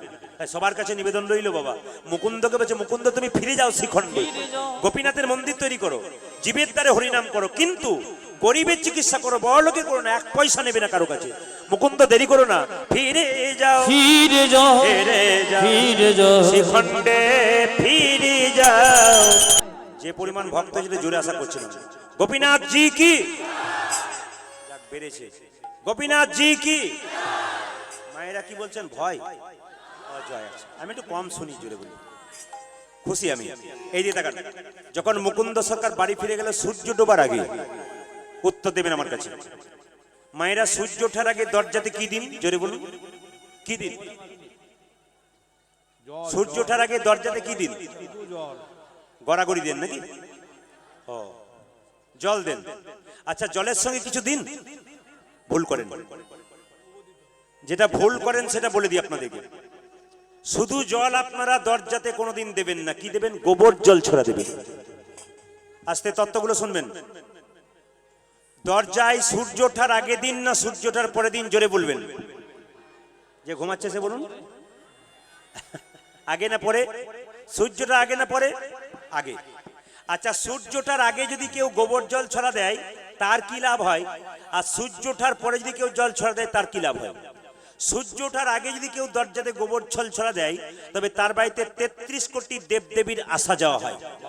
আর সূর্য ওঠার পরে যদি কেউ গোবর জল ছড়া দেয়, তার বাড়িতে যমরাজা খাতা কলম নিয়ে দাঁড়িয়ে থাকে, কজন মেম্বার আছে, কাকে ক নম্বরে নিয়ে যাবে, সিরিয়াল করতে থাকে। আপনারা কোনটা নেবেন এবার ভাবুন। আচ্ছা, অনেকে প্রশ্ন করবেন, আমরা হুগলি জেলার মানুষ, আমরা জল ছড়া দিই কিন্তু গোবর দিই না, গোবরটা কেন দেবেন জেনে নিন। বলে গোবরটা কেন দেবেন? একটা গাভীর শরীরে 33 কোটি দেবদেবী আছে, একজন জায়গা পায়নি, তিনি কে? মা লক্ষ্মী। মা লক্ষ্মী কাঁদতে কাঁদতে গাভীকে বলেছিল, মা তোমার শরীরে সবাই জায়গা পেলো, আমি পেলাম না, আমাকে একটা জায়গা করে দাও। গাভী বলেছিল, আমার শরীরে তার জায়গা নেই, তবে একটা জায়গা আছে মা, তুই থাকতে পারিস। বলে কোথায়? আমার গোবরটা। ওই জন্য মায়েরা, স্বয়ং মা লক্ষ্মী গোবরের মধ্যে গিয়েছিল, ওই জন্য গোবর হলো লক্ষ্মী। যার বাড়িতে গোবরের জল ছড়া হয় তার বাড়িতে 33 কোটি দেবদেবীর মধ্যে প্রথম মা লক্ষ্মীর আগমন হয়। এইবার আপনাদের বলি, লক্ষ্মী পূজা করেন তো? কি বার করেন? নিশ্চয়ই সোমবার করেন। দু চারজন হ বলে ফেলেছিল, তারপর দেখলো টেস্ট করতে হয় মাঝে মাঝে আমাদের কেমন শুনছি। পেছনে যারা আছে তারা তো ভাবছে যে যাক আমরা বাইরে, না না জায়গা পান নাই বলে। কিন্তু শুনে রাখুন, সামনে বসলে খুব জ্বালা। আমি যখন কীর্তন করতে আসছি, একটা মেয়ে বলছে, দিদি সামনে বসিস না, পা মেলে বসতে পাবি না, খালি হাত তোলার উলুধ্বনি, দরকার নাই সাইডে বসবি, ফাঁকে ফাঁকে পালাবার চেষ্টা করবি। ওই জন্য সাইডে যারা বসে তারা চালাক পাটি। আপনাদের বলি নাই জায়গা পান নাই বলে আর কি, সাইডে বসছেন। এইদিকে তাকাবেন মায়েরা। কি বললাম? গোবরটা কি? লক্ষ্মী। লক্ষ্মী পুজো করেন বৃহস্পতিবার দিন। কোজাগরি লক্ষ্মী পুজো করেন, কোজাগরি দুর্গা পুজোর পরে। ওই কোজাগরি মানে কি? অনেকে বলে, গো কোজাগরি পুজো করলাম। কোজাগরি মানে কি? কোজাগরি, মা দেখে কে কে জেগে আছে। যার বাড়িতে লক্ষ্মী আছে তাকে জাগতে হয়, সারা জীবন জাগতে হয়। অনেকে মনে মনে ভাবছেন, সারা জীবন যদি জেগে থাকি তাহলে ঘুমাবো কখন, শরীর খারাপ হবে না, ডাক্তার বলেছে শরীরে ঘুমের। না না, ওই জায়গার কথা বলিনি।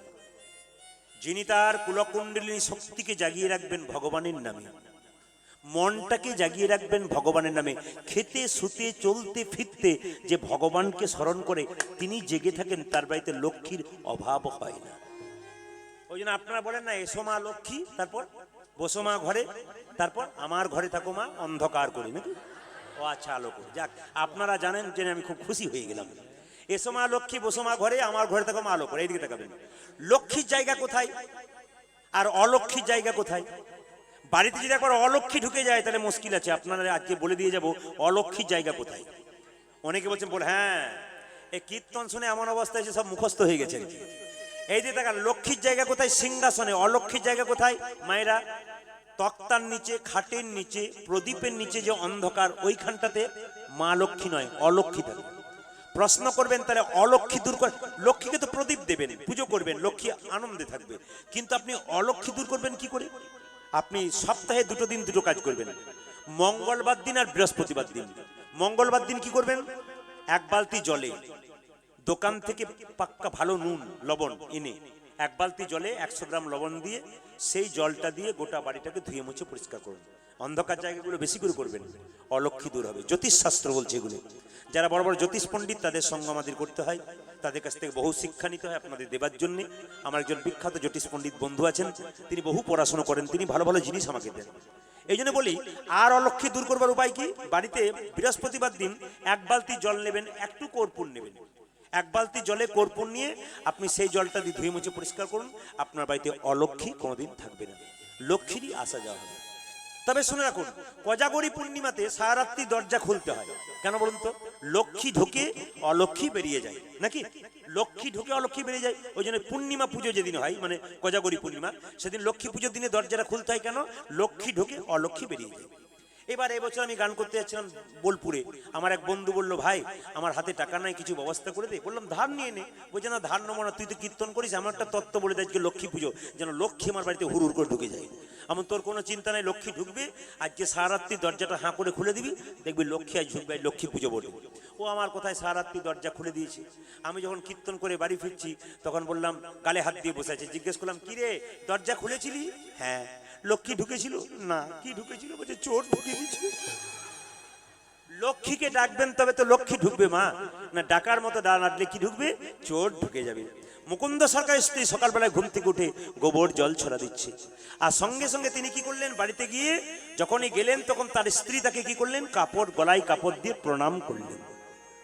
দেখুন তার স্ত্রী কি করলো মা? যখনই সকালবেলায় ঘর ঢুকছে না, তার স্ত্রী ভগবানকে প্রণাম করবার আগে তার স্বামীকে প্রণাম করলেন। কেন বলুন তো? ভগবান শ্রীকৃষ্ণ বলেছে নিজের পতিকে যে সম্মান দিতে পারে তবে পরমপতি গোবিন্দকে পায়। আর নিজের পতিকে যে আপনি ঝগড়া করে কীর্তন শুনতে এসছেন, গোবিন্দ পাবেন? এই দিকে নিজের পতিকে যে সম্মান দেয় সে কিন্তু পরমপতি গোবিন্দকে পায়। তো মায়েরা জেনে রাখুন যে সতী নারী তারা যারা সকালবেলায় ঘুম থেকে উঠে স্বামীর পা ছুঁয়ে প্রণাম করে। আচ্ছা, এতজন কীর্তন শুনতে এসছেন, কে কে সকালবেলায় স্বামীকে প্রণাম করে? হাত তুলুন তো। কেউ করে না। যাক, দাদারা মনে মনে ভাবছে এতদিন পরে আপনি আমাদের হয়ে বললেন, কেউ বলে না নাকি? সকালবেলায় ঘুম থেকে উঠে স্বামীকে যে প্রণাম করে তা এর পাক্কা একবার শাস্ত্রে লেখা আছে, সকালবেলায় ঘুম থেকে উঠে স্বামীকে যে প্রণাম করে তা সতী নারী। মুকুন্দ সরকার অজ্ঞান হয়ে গেল। নবাব বলল, কে আছিস, একটু জল নিয়ে তো। একটু জল এনে যখন মুকুন্দের কপালে দিল, চোখে দিল, মুকুন্দ চেতন ফিরে পেল। নবাব জিজ্ঞেস করলো, মুকুন্দ তুমি তো কৃষ্ণ নাম করছিলে, আমার দিকে তাকাচ্ছিলে, তখন হঠাৎ অজ্ঞান হয়ে গেলে কেন? মুকুন্দ মনে মনে ভাবলো, আমি হিন্দু, তুমি মুসলমান, আমার কৃষ্ণ অনুরাগের কথা তুমি জানবে কি করে? আমি যে কৃষ্ণ ভালোবাসি, তোমার ময়ূরের পালকের মধ্যে কৃষ্ণ দেখতে পেয়ে আমি অজ্ঞান হয়ে গেছিলাম। মনে মনে ভাবলো, নবাব আমি জীবনে কোনোদিন মিথ্যে কথা বলিনি, তবে আজ একটা বলবো। নবাব আমি অজ্ঞান হয়ে গেছিলাম কেন জানো? আসলে আমি তো সবার চিকিৎসা করি, আমার একটা রোগ আছে, মৃগী রোগ।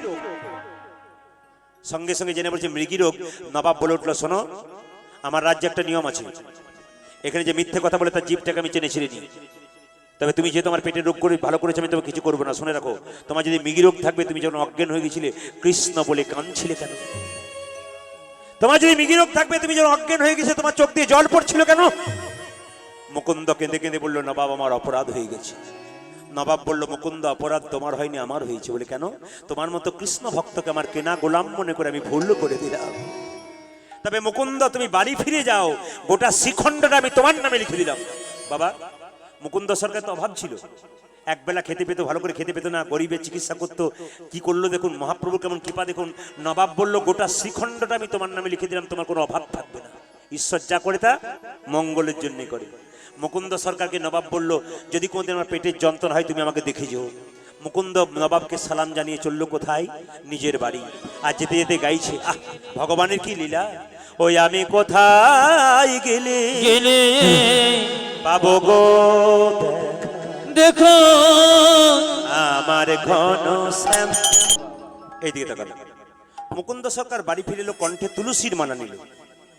আপনারা এতজন কীর্তন শুনতে এসছেন, কে কে তুলসীর মালা নিয়েছেন একটু হাত তুলুন তো। তুলসীর মালা, বাহ, বাহ, অনেকে নিয়েছে। খুব খুশি, আমি খুব খুশি, আপনাদের এলাকায় এসে খুব খুশি। বাহ, বেশ, হাত নামান। আজকে একাদশী ছিল, আজকে একাদশী ছিল তো, জোরে বলুন হ্যাঁ না না। একবার জোরে বলুন হ্যাঁ না না। যারা ঘুমাচ্ছেন তারা বলুন হ্যাঁ না না। আচ্ছা আচ্ছা আচ্ছা, একাদশী ছিল, একাদশী সব করেছেন? কে কে করেছেন হাত তুলুন তো। বাহ, খুশি হলাম। করেছে মনে হচ্ছে। বাকি সব করেন নাই একাদশী? আচ্ছা, একাদশী খেয়ে কে কে রুটি খেয়েছেন হাত তুলুন। নমস্কার। আপনাদের কে শিখিয়েছে একাদশীতে রুটি খেতে হয়? একটু ভুলটা ভাঙিয়ে দিই আপনাদের, যদি কেউ শিখিয়েছেন মহামূর্খের কাজ করেছেন। আজকে যে কীর্তন শুনতে এসছেন আপনারা এদিকে তাকান, আজকের একাদশীটার নাম হলো উৎপন্না একাদশী। হরে কৃষ্ণ, একটু মন দিয়ে শুনবেন, কীর্তন শুনবেন, নিজেকে একটু জীবনটাকে গড়ে নিতে হবে। আজকের একাদশীটার নাম হলো উৎপন্না একাদশী। বাড়িতে কেউ মারা গেলেও আপনি একাদশী করতে পারেন, কোনো অপরাধ নেই। শুধুমাত্র বাড়িতে শ্রাদ্ধের দিনে একাদশী পড়লে করা যাবে না, বাকি সারা জীবন 8 থেকে 80 বছর বয়স পর্যন্ত সবাই একাদশী করতে পারে। মায়েরা, একাদশীর জন্ম আজকে হয়েছিল, ওই জন্য আজকের নাম হচ্ছে উৎপন্না একাদশী। আজকে একাদশীর জন্ম হয়েছিল, আজকে তিথিটা দারুণ। একাদশীতে কি কি খেতে পাবেন না, কি কি পাবেন একটু পরে জানবেন। তারপর যারা রুটি খেয়েছেন তাহলে বুঝতে পারবেন আটাদশী হয়েছে না একাদশী হয়েছে। যারা রুটি খেয়ে করেছেন, আটা খেয়ে করেছেন, তাদের আটাদশী হয়েছে, একাদশী কিন্তু হয় নাই। লুচিটা কি হবে? এই দিয়ে তাকাবেন, যদি খেয়েছেন পরবর্তী ক্ষেত্রে বুঝিয়ে দেবো আপনাদের, এখন আমি বুঝিয়ে দিই। একাদশীর উৎপন্ন কোথা থেকে হলো লক্ষ্য করুন মায়েরা। আচ্ছা, যদি কেউ পাপ করে সে জমালয়ে যায় না স্বর্গে যায়? স্বর্গে যায়। জোরে বলুন। 2-4 জন বলছে আমাদের সব জানা আছে, জোরে বলতে পারছি না, দূরে বসে আছি। যারা পাপ করে তারা স্বর্গে যায়। আচ্ছা, তারা জমালয়ে যায়। এদিকে তাকান, জমালয়ে গেলে শাস্তি পেতে হয়। একদিন জমালয়ে যমরাজ শাস্তি দিচ্ছে, সেই সময় ভগবান নারদকে নিয়ে ওখানে, একাদশীর জন্মটা দেখুন, সেই সময় নারদ মুনি ভগবানকে নিয়ে ওইখানে প্রবেশ করেছে, আর যমরাজ তাকে সিংহাসনটা ছেড়ে বলল, প্রভু এখানে বসুন। যখনই ভগবান বসছে তখন চিৎকার করছে, কে যেন চিৎকার করছে, বাঁচাও বাঁচাও বাঁচাও বাঁচাও বাঁচাও বাঁচাও। ভগবান জিজ্ঞাসা করলো, কে বলছে বাঁচাও? যমরাজ বলল, প্রভু তোমারই তো বিধান, পাপ করলে শাস্তি পাই, শাস্তি পাচ্ছে। জ্বলন্ত তেলের মধ্যে ফেলা হয়েছে যারা প্রচন্ড পাপ করেছে, যন্ত্রণায় ছটফট ছটফট করছে। যেই না সঙ্গে সঙ্গে ভগবান দেখতে গেছে, অমনি দেখতে পেলে সবাই যখন ছটফট ছটফট করছে, চিৎকার করে হরিধ্বনি দিয়ে দিল। কি বললো? হরি বল,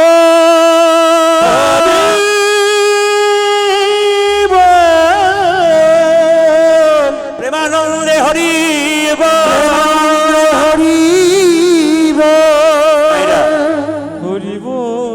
জায়গাটা লক্ষ্য করুন। এতক্ষণ যারা শাস্তি পাচ্ছিল না, ধীরে, এতক্ষণ যারা শাস্তি পাচ্ছিল হরিধ্বনি শুনে পাপ থেকে মুক্তি হয়ে গেল। দিনটা কি ছিল? একাদশীর দিন। ওই দিন কিন্তু যমরাজের কাছে গিয়েছিল ভগবান নারদ মুনিকে নিয়ে। একাদশীর দিনে ভগবান বললেন, তোমরা একাদশী করো, যদি একাদশী করতে পারো তাহলে সমস্ত পাপ থেকে মুক্তি পাবে, মৃত্যুর পরে তোমাদের জমালয়ে জায়গা হবে না, তোমাদের স্বর্গে জায়গা হবে। ওই জন্য এখানে যারা বসে আছেন, মুসলিমদের নিয়ম হচ্ছে কি বলুন তো, কি কি করা? রোজা রাখা। রোজা রাখে না? কদিন রাখে? 30 দিন রাখে। ভোর 4টায় খাই, সন্ধ্যে 6টায় আবার খাই। তার মানে কি, প্রায় 12 ঘন্টা থুতু পর্যন্ত গেলে না। আর ওদের ছেলেগুলো দেখবেন, 10 বছরের বাচ্চাগুলো মাকে বলে, মা আজকে আমি রোজা করব, ওর মা বাবা বলে, আহ আল্লাহর কি বরকত, কর কর কর কর কর, খুশি খুশি খুশি, দেখবেন খুব খুশি হয়ে যায় ওরা করলে। আর আমাদের বাচ্চা ছেলেগুলো মাকে দেবো, মা তুমি আজকে একাদশী করেছো, আজ তোমার সঙ্গে একাদশী করবো, তোর মাটা বলে, সেই বুড়ো হলে করবি, এখন করা কি দরকার আছে, এখন না খেয়ে কে মরবি, ডাক্তার বলেছে না খালি পেটে থাকতে নাই, মরবি। ধর্মটা তো আপনারা নিয়ে যাচ্ছেন। আপনার ছেলেকে বলছেন বড় হয়ে আমাকে খেতে দিচ্ছেন, আপনি দোষী, আপনি তৈরি করতে পারেন না, আপনি কেন লোককে বলবেন, আপনি দায়ী। পরিষ্কার। এপিজে আব্দুল কালাম বলেছে, মায়ের কোলটা 1000টা স্কুলের সমান। মায়ের যে কোল না 1000টা স্কুলের সমান। কেন বলুন তো? আমাদের ভাষা মাতৃভাষা না পিতৃভাষা? জোরে বলুন, মাতৃভাষা না পিতৃভাষা? ছেলে মায়ের কোলে থাকে, মায়ের ভাষাটাই শোনে। কেন বলুন তো? ছেলে যখন মায়ের, খোকা তোমার বাবা এসেছে, আমি তোমার মা, ওই দেখো পাখি, তার মানে কি, মা তার মাতৃভাষা বাচ্চাকে শেখাচ্ছে। ওই জন্য মায়ের ভাষাটা বাচ্চা শেখে মা, ওই জন্য মাতৃভাষা বলা হয়। এত সোজা নয়, আপনাদের একটা কাজ আছে, এই দিকে তাকাবেন। একাদশীর দিনে যখন ওই গানটা করেছে, হরিবল বলেছে, সবাই কিন্তু মুক্তি পেয়ে গেছে। যখনই মুক্তি পেয়ে গেছে, এইদিকে সবাই যখন মুক্তি পেয়ে গেছে, তখন জমপুরিটা পাপ শূন্য হয়ে গেছে, আর কোনো পাপি আসছে না, খরিদ্দার আসছে না। তখন যমরাজ মনে মনে ভাবলো, আমার এখানে কেউ আসছে না। তখন হঠাৎ কৃষ্ণ নারায়ণ যখন সিংহাসনে বসে আছে, তখন চরণতলে একজন ছুটে এলো, কিম্ভূত কিমাকার লোক, আর চরণতলে পড়ে উঠলো, প্রভু কি, কে তুমি? আমি পাপ। পাপ কেন? বলছে, আমার জায়গা থেকে তুমি তো সবাইকে সরিয়ে নিয়ে চলে গেছো, আমি তো শূন্য হয়ে গেছি, পাপ শূন্য হয়ে গেছে, আমার কিছু ব্যবস্থা করে দাও। বলছে ঠিক আছে। পাপ বলল, অন্ধকার না থাকলে আলো মানায় না, দুঃখ না থাকলে সুখ মানায় না, হ্যাঁ সেরকম পাপ না থাকলে পুণ্য মানায় না, আমার একটা ব্যবস্থা করে দাও। বলছে শোনো, একাদশীর দিনে যে শস্য খাবে তার মধ্যে তুমি পাপ লুকিয়ে থাকবে, যে শস্য খাবে তার ঘাড় তুমি মটকাবে, মানে তার কাছে যাবে, তাকে তুমি জমালয়ে পৌঁছাবে। তাহলে একাদশীর দিনে শস্য কি? পঞ্চশস্য। কি কি বলেছি? গম, চাল, গম, জব, সরিষা, ডাল। কটা হলো? গুনবেন। চাল, চাল থেকে যা জাতীয় জিনিস, চাল। গম থেকে যা, গম থেকে কি তৈরি হয়? আটা তৈরি হয়, ময়দা তৈরি হয়, হয় না? তাহলে গম যারা খেয়েছেন তাদের হয়েছে না হয়নি? জোরে বলুন। আর করবেন? মনে মনে হয়েছে মাথা খারাপ করবো না, তো বাচ্চা গম খাবো না। চাল, গম, আর কি? আর কি? জব। আর কি? তিনটে হলো। ডাল, আর কি? সরিষা। শুনে রাখুন, একাদশীর জন্মটা প্রথমে জেনে নিন আপনারা। বলছে মুর নামে একটা ওষুধ ছিল, মুর। ওই ওষুধটা সমস্ত দেবতাদের সঙ্গে যুদ্ধ করলো, দেবতারা হেরে গেল। শেষে ভগবান বিষ্ণুকে বলল, প্রভু আমরা হেরে গেলাম, এই ওষুধকে তুমি হারিয়ে দাও যুদ্ধ করে। সঙ্গে সঙ্গে ভগবান, এদিকে এদিকে এদিকে, ভগবান বিষ্ণু সঙ্গে সঙ্গে বললো, ঠিক আছে আমি যুদ্ধ করব। 100 বছর ধরে যুদ্ধ করলো, কিন্তু হারাতে পারলো না। তখন মন নামক অসুরটা মনে মনে ভাবছে তুমি আমাকে পারবে। ভগবান চালাকি করে হেরে যাবার ভান করে একটা পর্বতের গুহাতে গিয়ে বসে পড়লো। সঙ্গে সঙ্গে মন নামক অসুরটা চিৎকার করে বলে, এইবার এইবার তুমি পর্বতের গুহাতে ঢুকেছো, এইবার তোমায় হত্যা করবো বিষ্ণু। ভগবান বিষ্ণু যখন গুহার মধ্যে ঢুকে আছে, তোমাকে হত্যা করবো বলেছে মূঢ় নামে অসুর। সঙ্গে সঙ্গে বিষ্ণু শরীর থেকে একটা নারীর সৃষ্টি হয়ে গেল। আর নারী সৃষ্টি হয়ে সঙ্গে সঙ্গে মন নামক অসুরের মস্তকটা ছেদন করে দিলেন। বিষ্ণু বলল, বা মেয়ে, তোমার তো ক্ষমতা খুব ভালো, তুমি তো একটা মেয়ে হয়ে অসুরকে মেরে ফেললে, আমি তো মারতে পারলাম না। মেয়েটা কেঁদে কেঁদে বলল, প্রভু তুমি আমাকে অপমান করবে না, তোমার শক্তিতে আমি শক্তিমান, আসলে তোমার শরীর থেকে আমার সৃষ্টি হয়েছে, আমাকে একটা জায়গা করে দাও যেন আমার মধ্যে কেউ যদি আসে তবে সর্বতীর্থের ফল লাভ করতে পারে।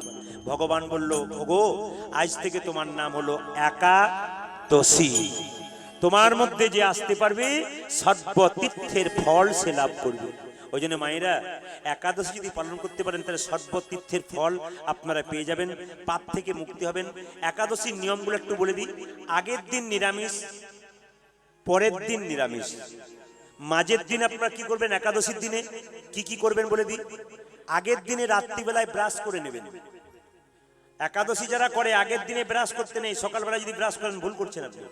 কারণ ব্রাশে যে পেস্ট আপনার নেই ওতে লবণ থাকে, কিন্তু ওই জন্য যে ব্রাশটাতে আপনার পেস্ট করছেন সেটা লবণটা ঢুকে যাচ্ছে, ওই জন্য আপনার কাজ হচ্ছে না। কিংবা ব্রাশ সকালবেলায় করতে করতে আপনার মাড়ি থেকে একটু লেগে রক্ত বেরিয়ে গেল, আপনার একাদশী আর হলো না।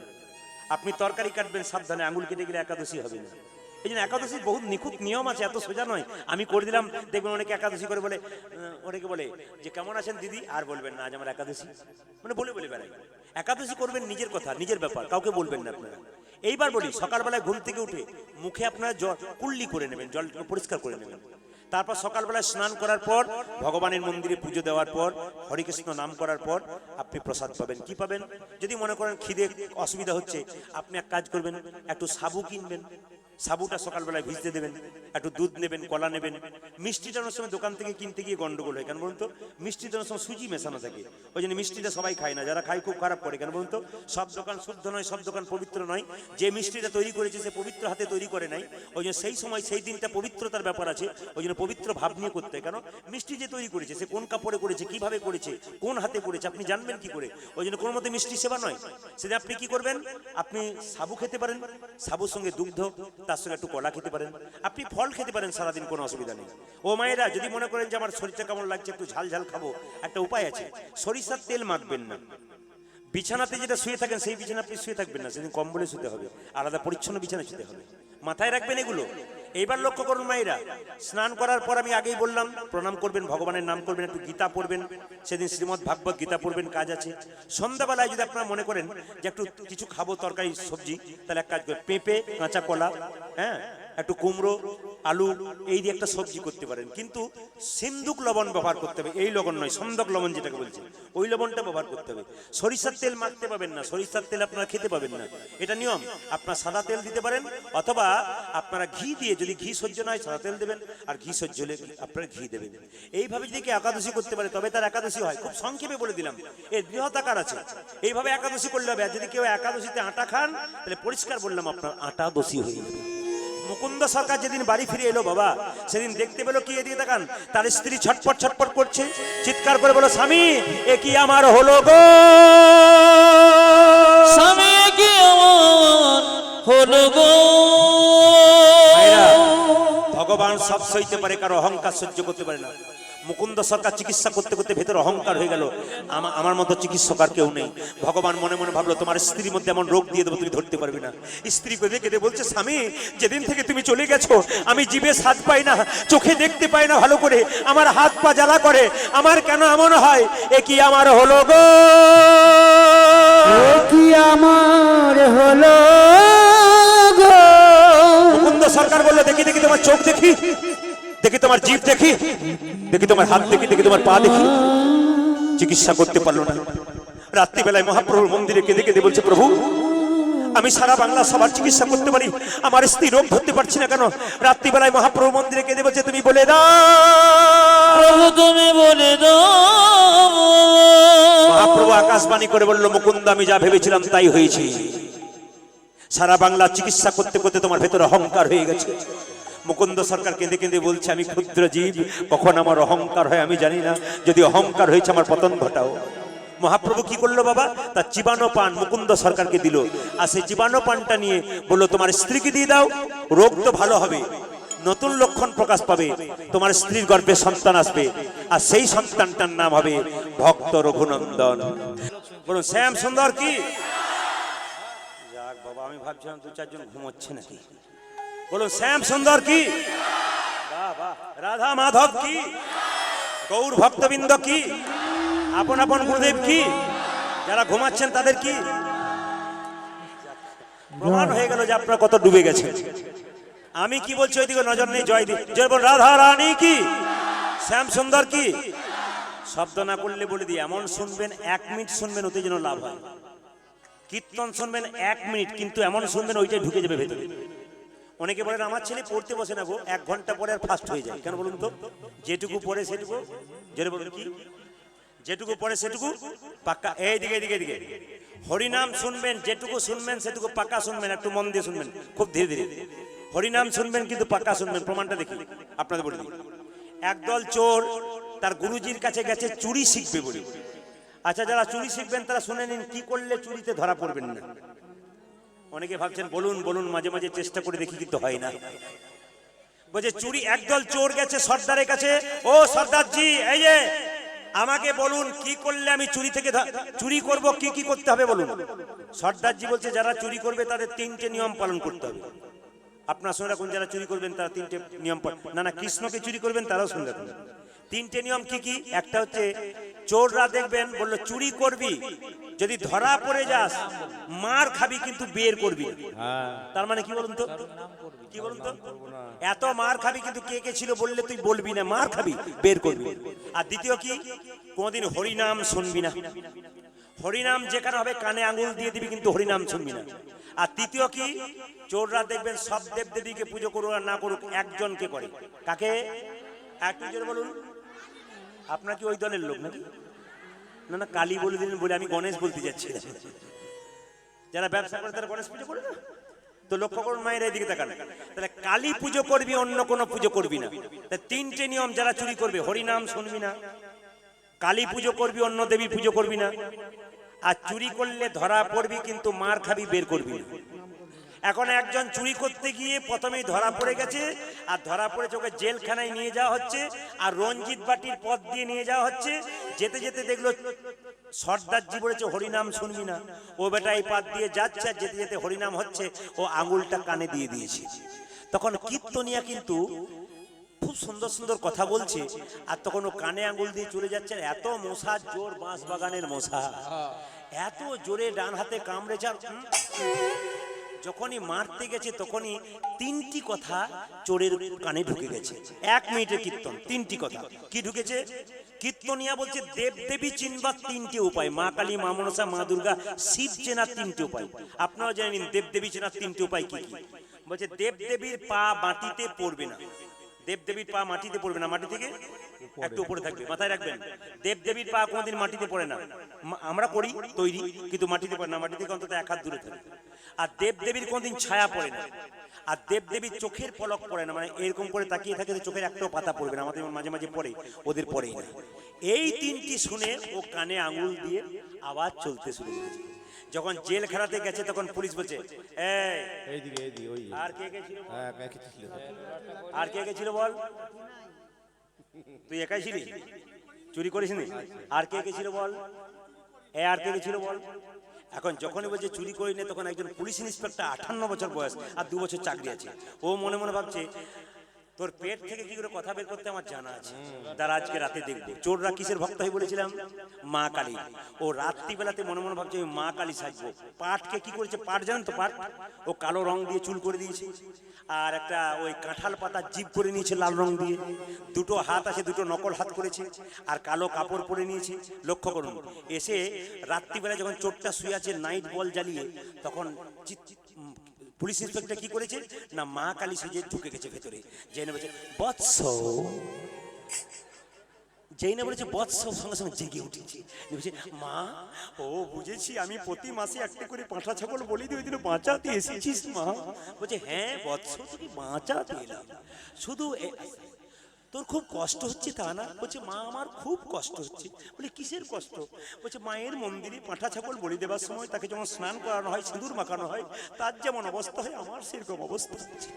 সঙ্গে সঙ্গে পুলিশ ইন্সপেক্টর বলছে মা কালী সেজে, বৎস শুধু বলো আর কে কে ছিল? চোরটা মনে মনে ভাবছে মা তাহলে কোন দলের লোক বটে।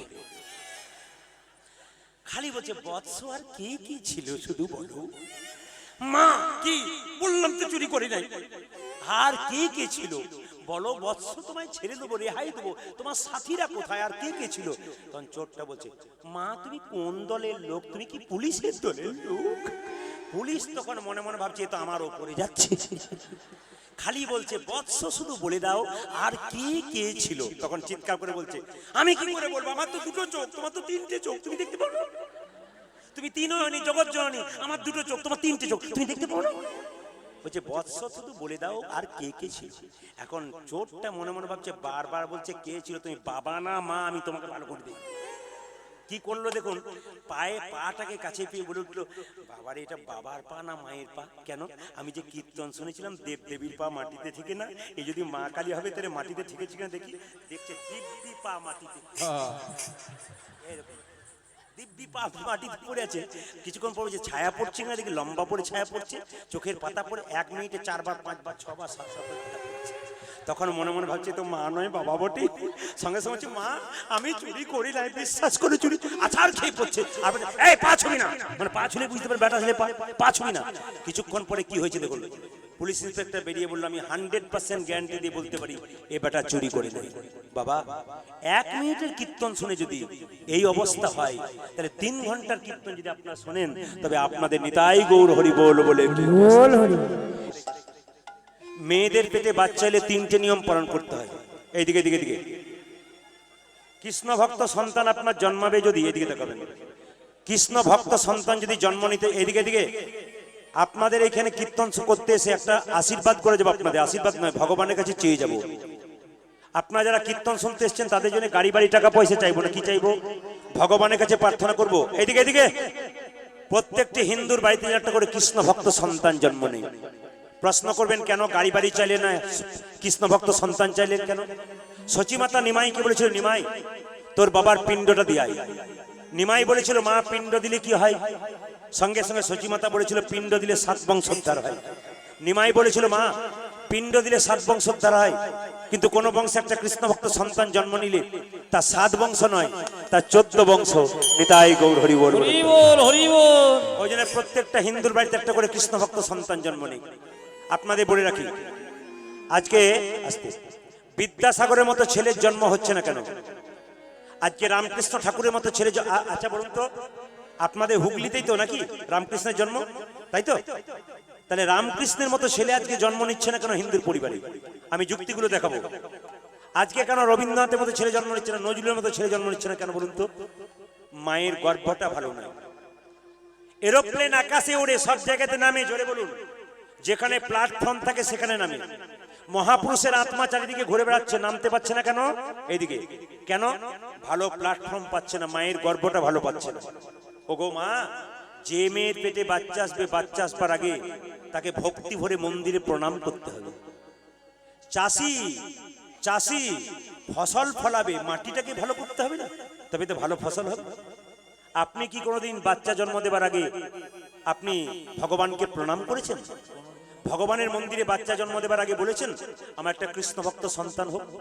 যখন পেটে বাচ্চা আসে তারপর বলেন যে কৃষ্ণ ভক্ত সন্তান হোক। ওই আগে তো কেউ কোনো মেয়ে বিয়ের পরে বলে না আমার একটা কৃষ্ণ ভক্ত সন্তান হোক। আগে থেকে চাইতে হবে তবে তো দেবে, আপনি পরে চাইবেন বললে তো হবে না। এদিকে মেয়েদের পেটে বাচ্চা থাকলে 3টে নিয়ম পালন করলে বাচ্চা ভালো হয়। প্রথম নিয়ম কি?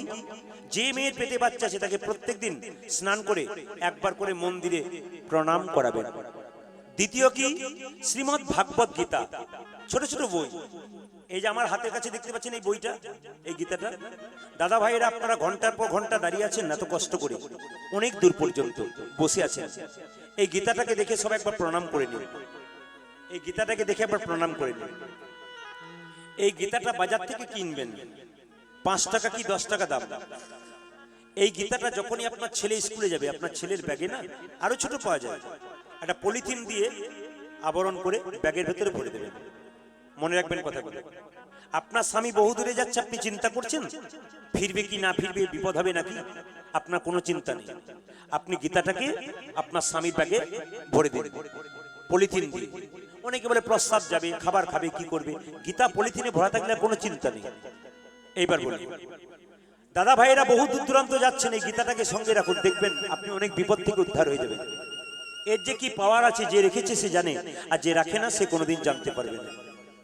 ওই জন্য বলি মায়েরা, যে মেয়ের পেটে বাচ্চা আছে যদি পড়তে পারে তো ভালো, একটা করে শ্লোক প্রত্যেক দিন পড়বে, এক পাতা করে পড়বে। যদি পড়তে না পারে মাথায় গীতাটাকে একবার ঠেকাবে। ভালো করে শুনে রাখুন, মাথায় ঠেকাবে। এইবার শুনে রাখুন, তৃতীয় নিয়ম কি, মেয়েটার পেটে বাচ্চা থাকলে প্রত্যেকদিন তুলসী মন্দিরে 1 ঘটি করে জল দেবে। হিন্দুদের আমার একটা নিয়ম আছে, এই কথাটি শোনার পর একটা মেয়ের পেটে বাচ্চা আছে, সে যখন জল দিচ্ছে হরি মন্দিরে, তখন তার শাশুড়ি মা আমাকে ফোন করে বলছে, আমাদের তো দেয় না, ওটা তো নিয়ম নয়। আমি কোন শাস্ত্রে পড়েছেন, আগে শুনেছি, কার কাছে শুনেছেন, কোথায় শুনেছি মনে নাই। আমরা নিজেরা না পড়ে না জেনে তর্ক করি, জানতেই শিখি না যে জায়গাটা কি। এইবার বলে কি, তুলসী মন্দিরে জল যে শুধু মেয়ের পেটে বাচ্চা থাকবে সে দেবে তা নয়। এখানে যতজন কীর্তন শুনতে এসছেন প্রত্যেকের কর্তব্য প্রত্যেকদিন স্নান করে তুলসী মন্দিরে 1 ঘটি করে জল দেবেন। মায়েরা, তুলসী মন্দিরে, যার বাড়িতে তুলসী মন্দির আছে তার বাড়িটা ভগবানের বাড়ি, আর যার বাড়িতে তুলসী মন্দির নেই তার বাড়িটা জমের বাড়ি। তুলসী মন্দিরে যে একটা তুলসী গাছ লাগাবেন না, 2টো লাগাবেন, একটা রাধা তুলসী, একটা কৃষ্ণ তুলসী, একটা সাদা একটা কালো। অনেকে দেখবেন একটাই লাগায়, আরে বাবা একটা থাকলে একজন থাকলো, যুগল রইল না।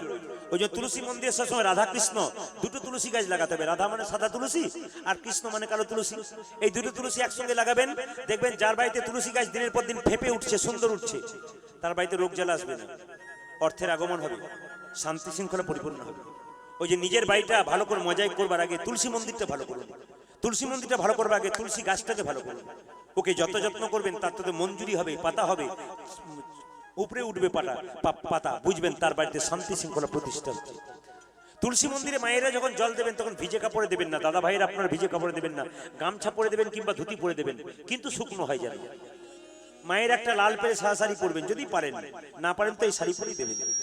তুলসী গাছে যখন জল দেবেন তখন হরে কৃষ্ণ কৃষ্ণ কৃষ্ণ হরে হরে, হরে রাম রাম রাম হরে। জলটা দেওয়া হয়ে গেল, 3 বার ঘুরে ঘুরে হরে কৃষ্ণ নাম করে প্রদক্ষিণ করবেন। বেশি সময় লাগবে না, 5 মিনিটও লাগবে না। মাথায় রাখবেন, পশ্চিম দিকে মুখ করে কেউ কোনদিন তুলসী গাছে জল দেবেন না। প্রশ্ন করবেন, পশ্চিম দিকে তুলসী জল দেবো না কেন?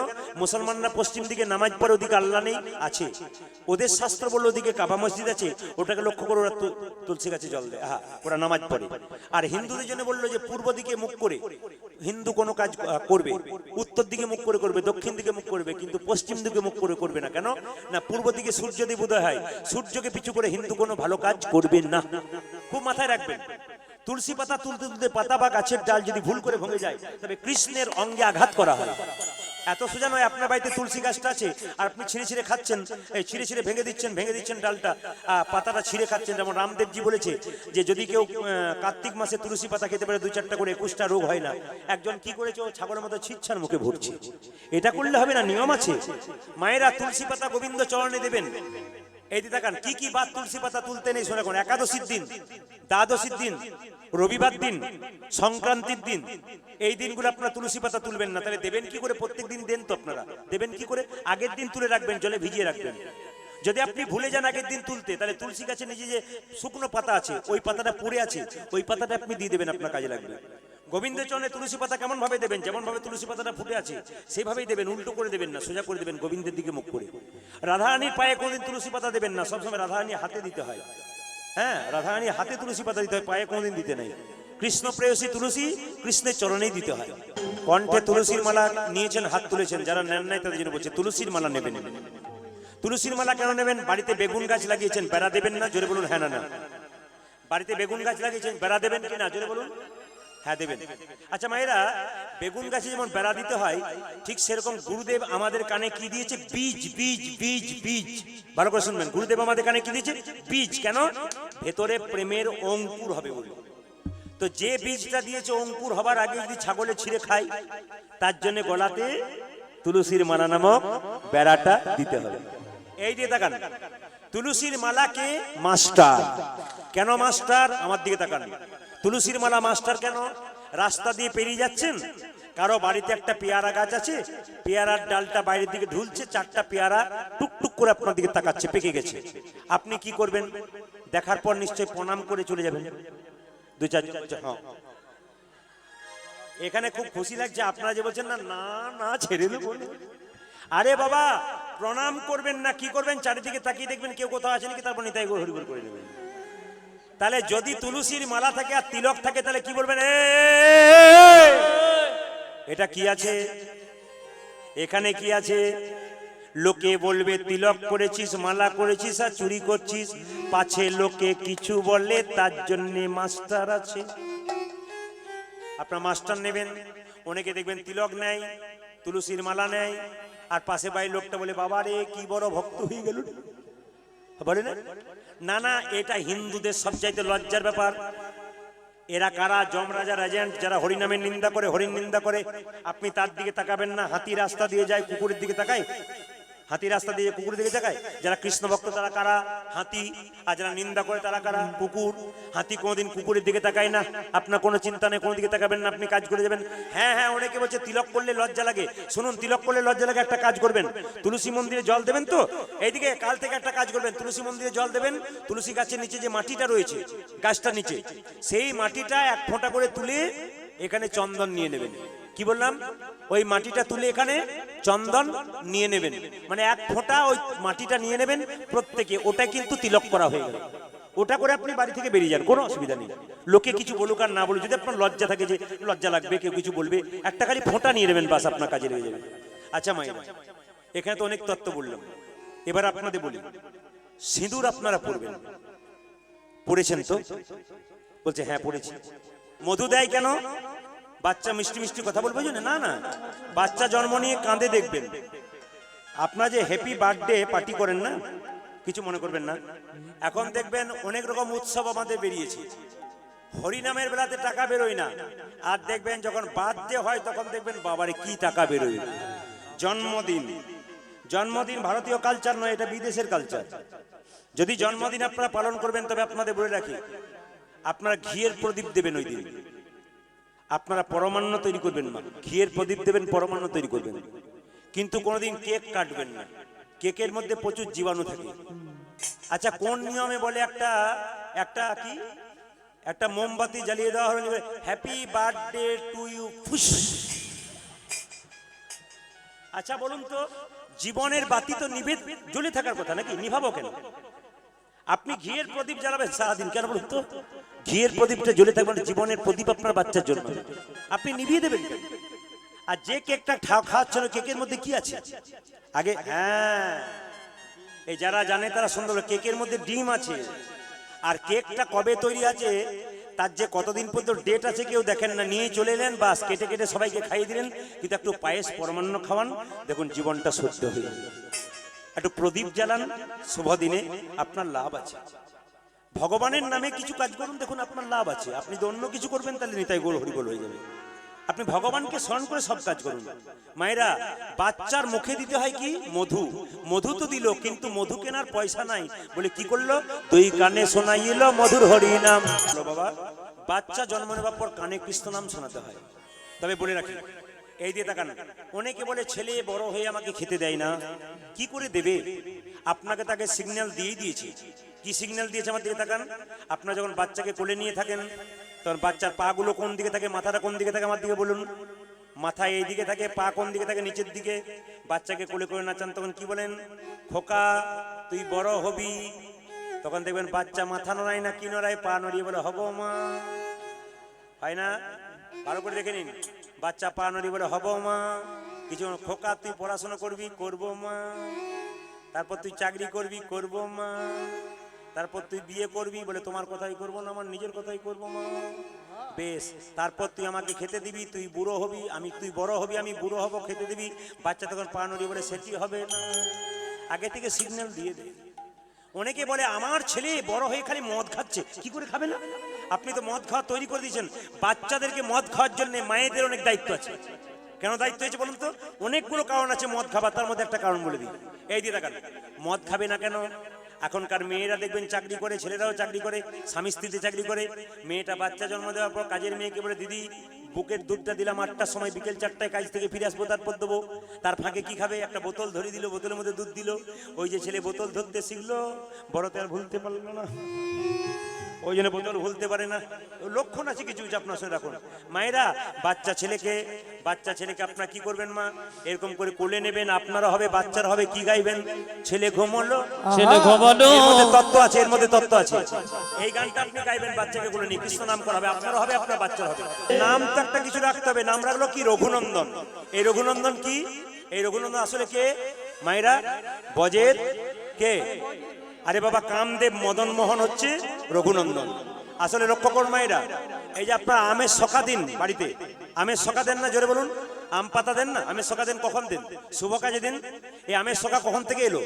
একটু তত্ত্বটা জানেন, আমের শখা কখন থেকে এলো? আম পাতা কখন থেকে বাড়িতে দিন শুভ কাজে? বলছে কামদেব মদনে 5টা বাণ বাবা শিবকে মেরেছিল। বাবা শিব ত্রিশূল ছুঁড়েছিল। কেন? এই কামদেব, তুই বাণ মারলি আমাকে? ত্রিশূল ছুঁড়েছে কামদেবকে।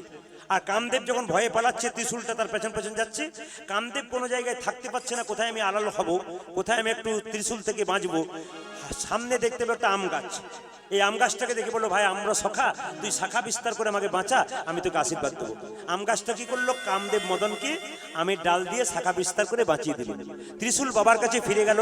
তখন থেকে কামদেব মদন আম গাছকে বললো, আমরা সখা, তুই যখন শাখা বিস্তার করে আমাকে বাঁচালি, আমি তোকে আশীর্বাদ করলাম, পৃথিবীর প্রত্যেকটা শুভ কাজে তোর আগমন হবে, কিবা বিবাহী, কিবা অন্নপ্রাশনে, কিবা শুভ কাজে।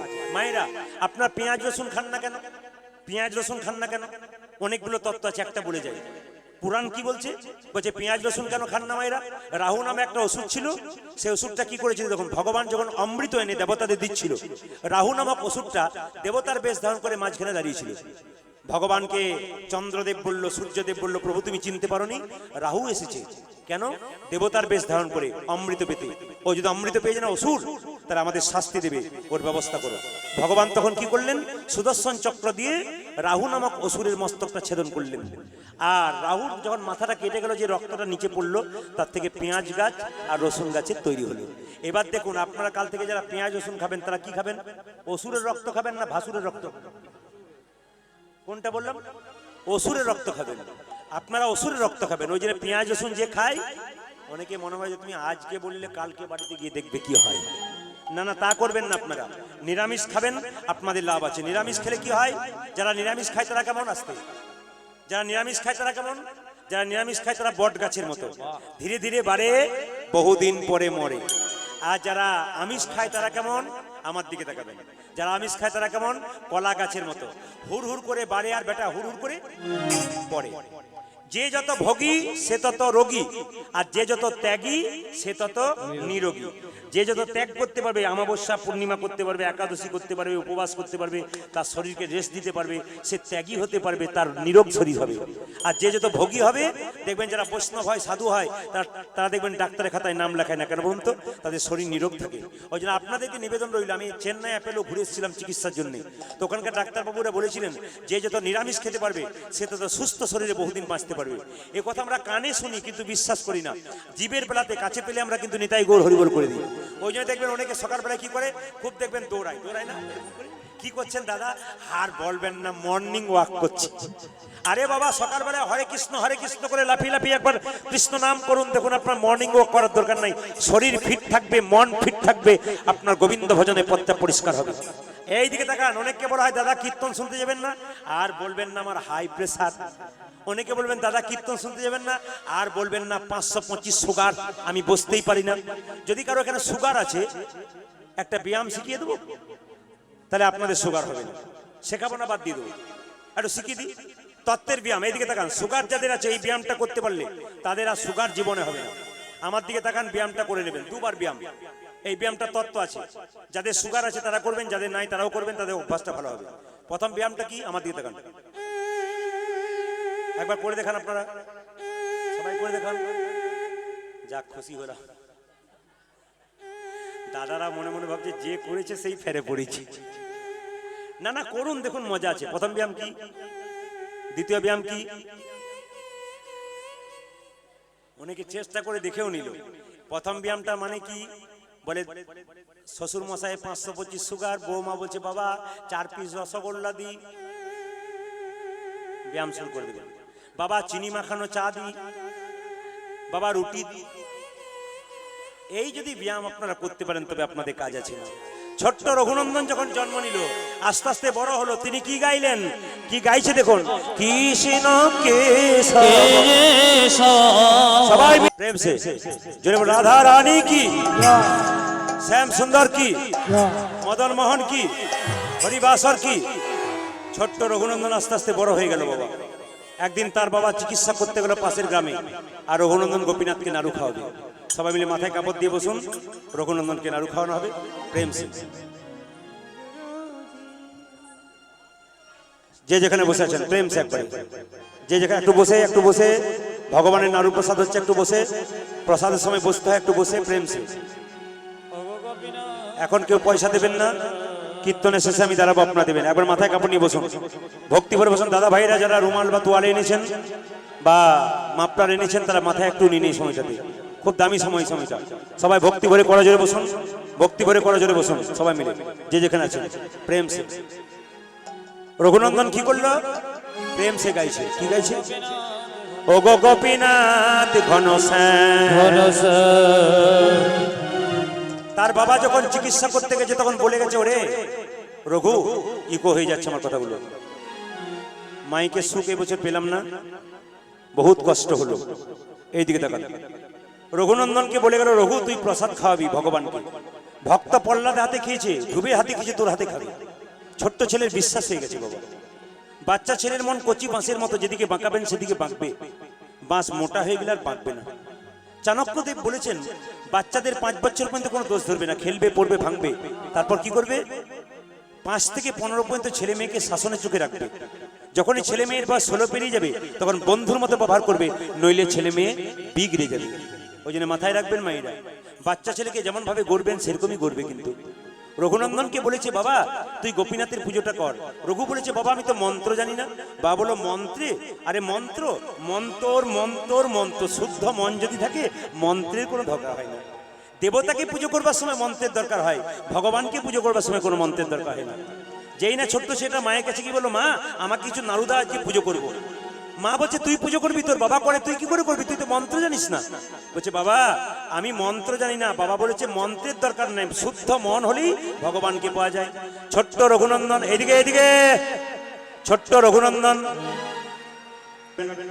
রঘুনন্দন বলছে, হাগো গোপীনাথ তুমি নাড়ু খাচ্ছ না কেন? এইদিকে, অন্যদিকে মন নয়, এইদিকে মন দিন, কাজ লাগবে। ছোট্ট রঘুনন্দন বলছে, নাড়ু খাচ্ছ না কেন? ও বুঝেছি, বাবা তোমাকে মন্ত্র বলে, আমি মন্ত্র বলতে পারছি না বলে তুমি খাচ্ছ না। ও আমি বুঝেছি, দরজাটা হ্যাঁ করে খোলা আছে তো তোমার লজ্জা করছে। আচ্ছা দরজাটা বন্ধ করে দিলাম। এই দেখো দরজা বন্ধ হয়ে গেল, তোমার হাতে বাঁশি আছে, তোমার বাঁশিটাকে খুলে দিলাম। যেই না বাঁশিটাকে খুলে দিল, কেঁদে বলছে, গোপীনাথ নাড়ু খাও। পাথরের গোপীনাথ যখন নাড়ু খাচ্ছে না, ছোট্ট 5 বছরের ছেলে রঘুনন্দন কি করলো দেখুন, গোপীনাথের পায়ে মাথা ঠুকছে, পাথরের পায়ে, গোপীনাথ গোপীনাথ গোপীনাথ। রক্ত আর চোখের জলে মন্দির ভেসে যাচ্ছে। ভগবান মনে মনে ভাবছে, রঘুরে লোকে আমায় সোনার থালায় রূপোর থালার পায়েস দেয়, কিন্তু তুই চোখের জলে শুধু নয়, রক্ত দিয়ে আমার চরণ ধুইয়া দিলি। আমি যদি তোর হাতে নাড়ু না খাই, তবে যে গীতাতে আমার প্রতিজ্ঞা রবে না। আমি যে গীতাতে বারবার প্রতিজ্ঞা করেছি, পত্রং পুষ্পং ফলং তয়ং যো মে ভক্তা ভজচ্ছতি তদহম পরিহিতমাস্মানি প্রতাত্মম। কেউ যদি আমায় ফুল দেয়, আমি তাতে খুশি হয়ে যাই।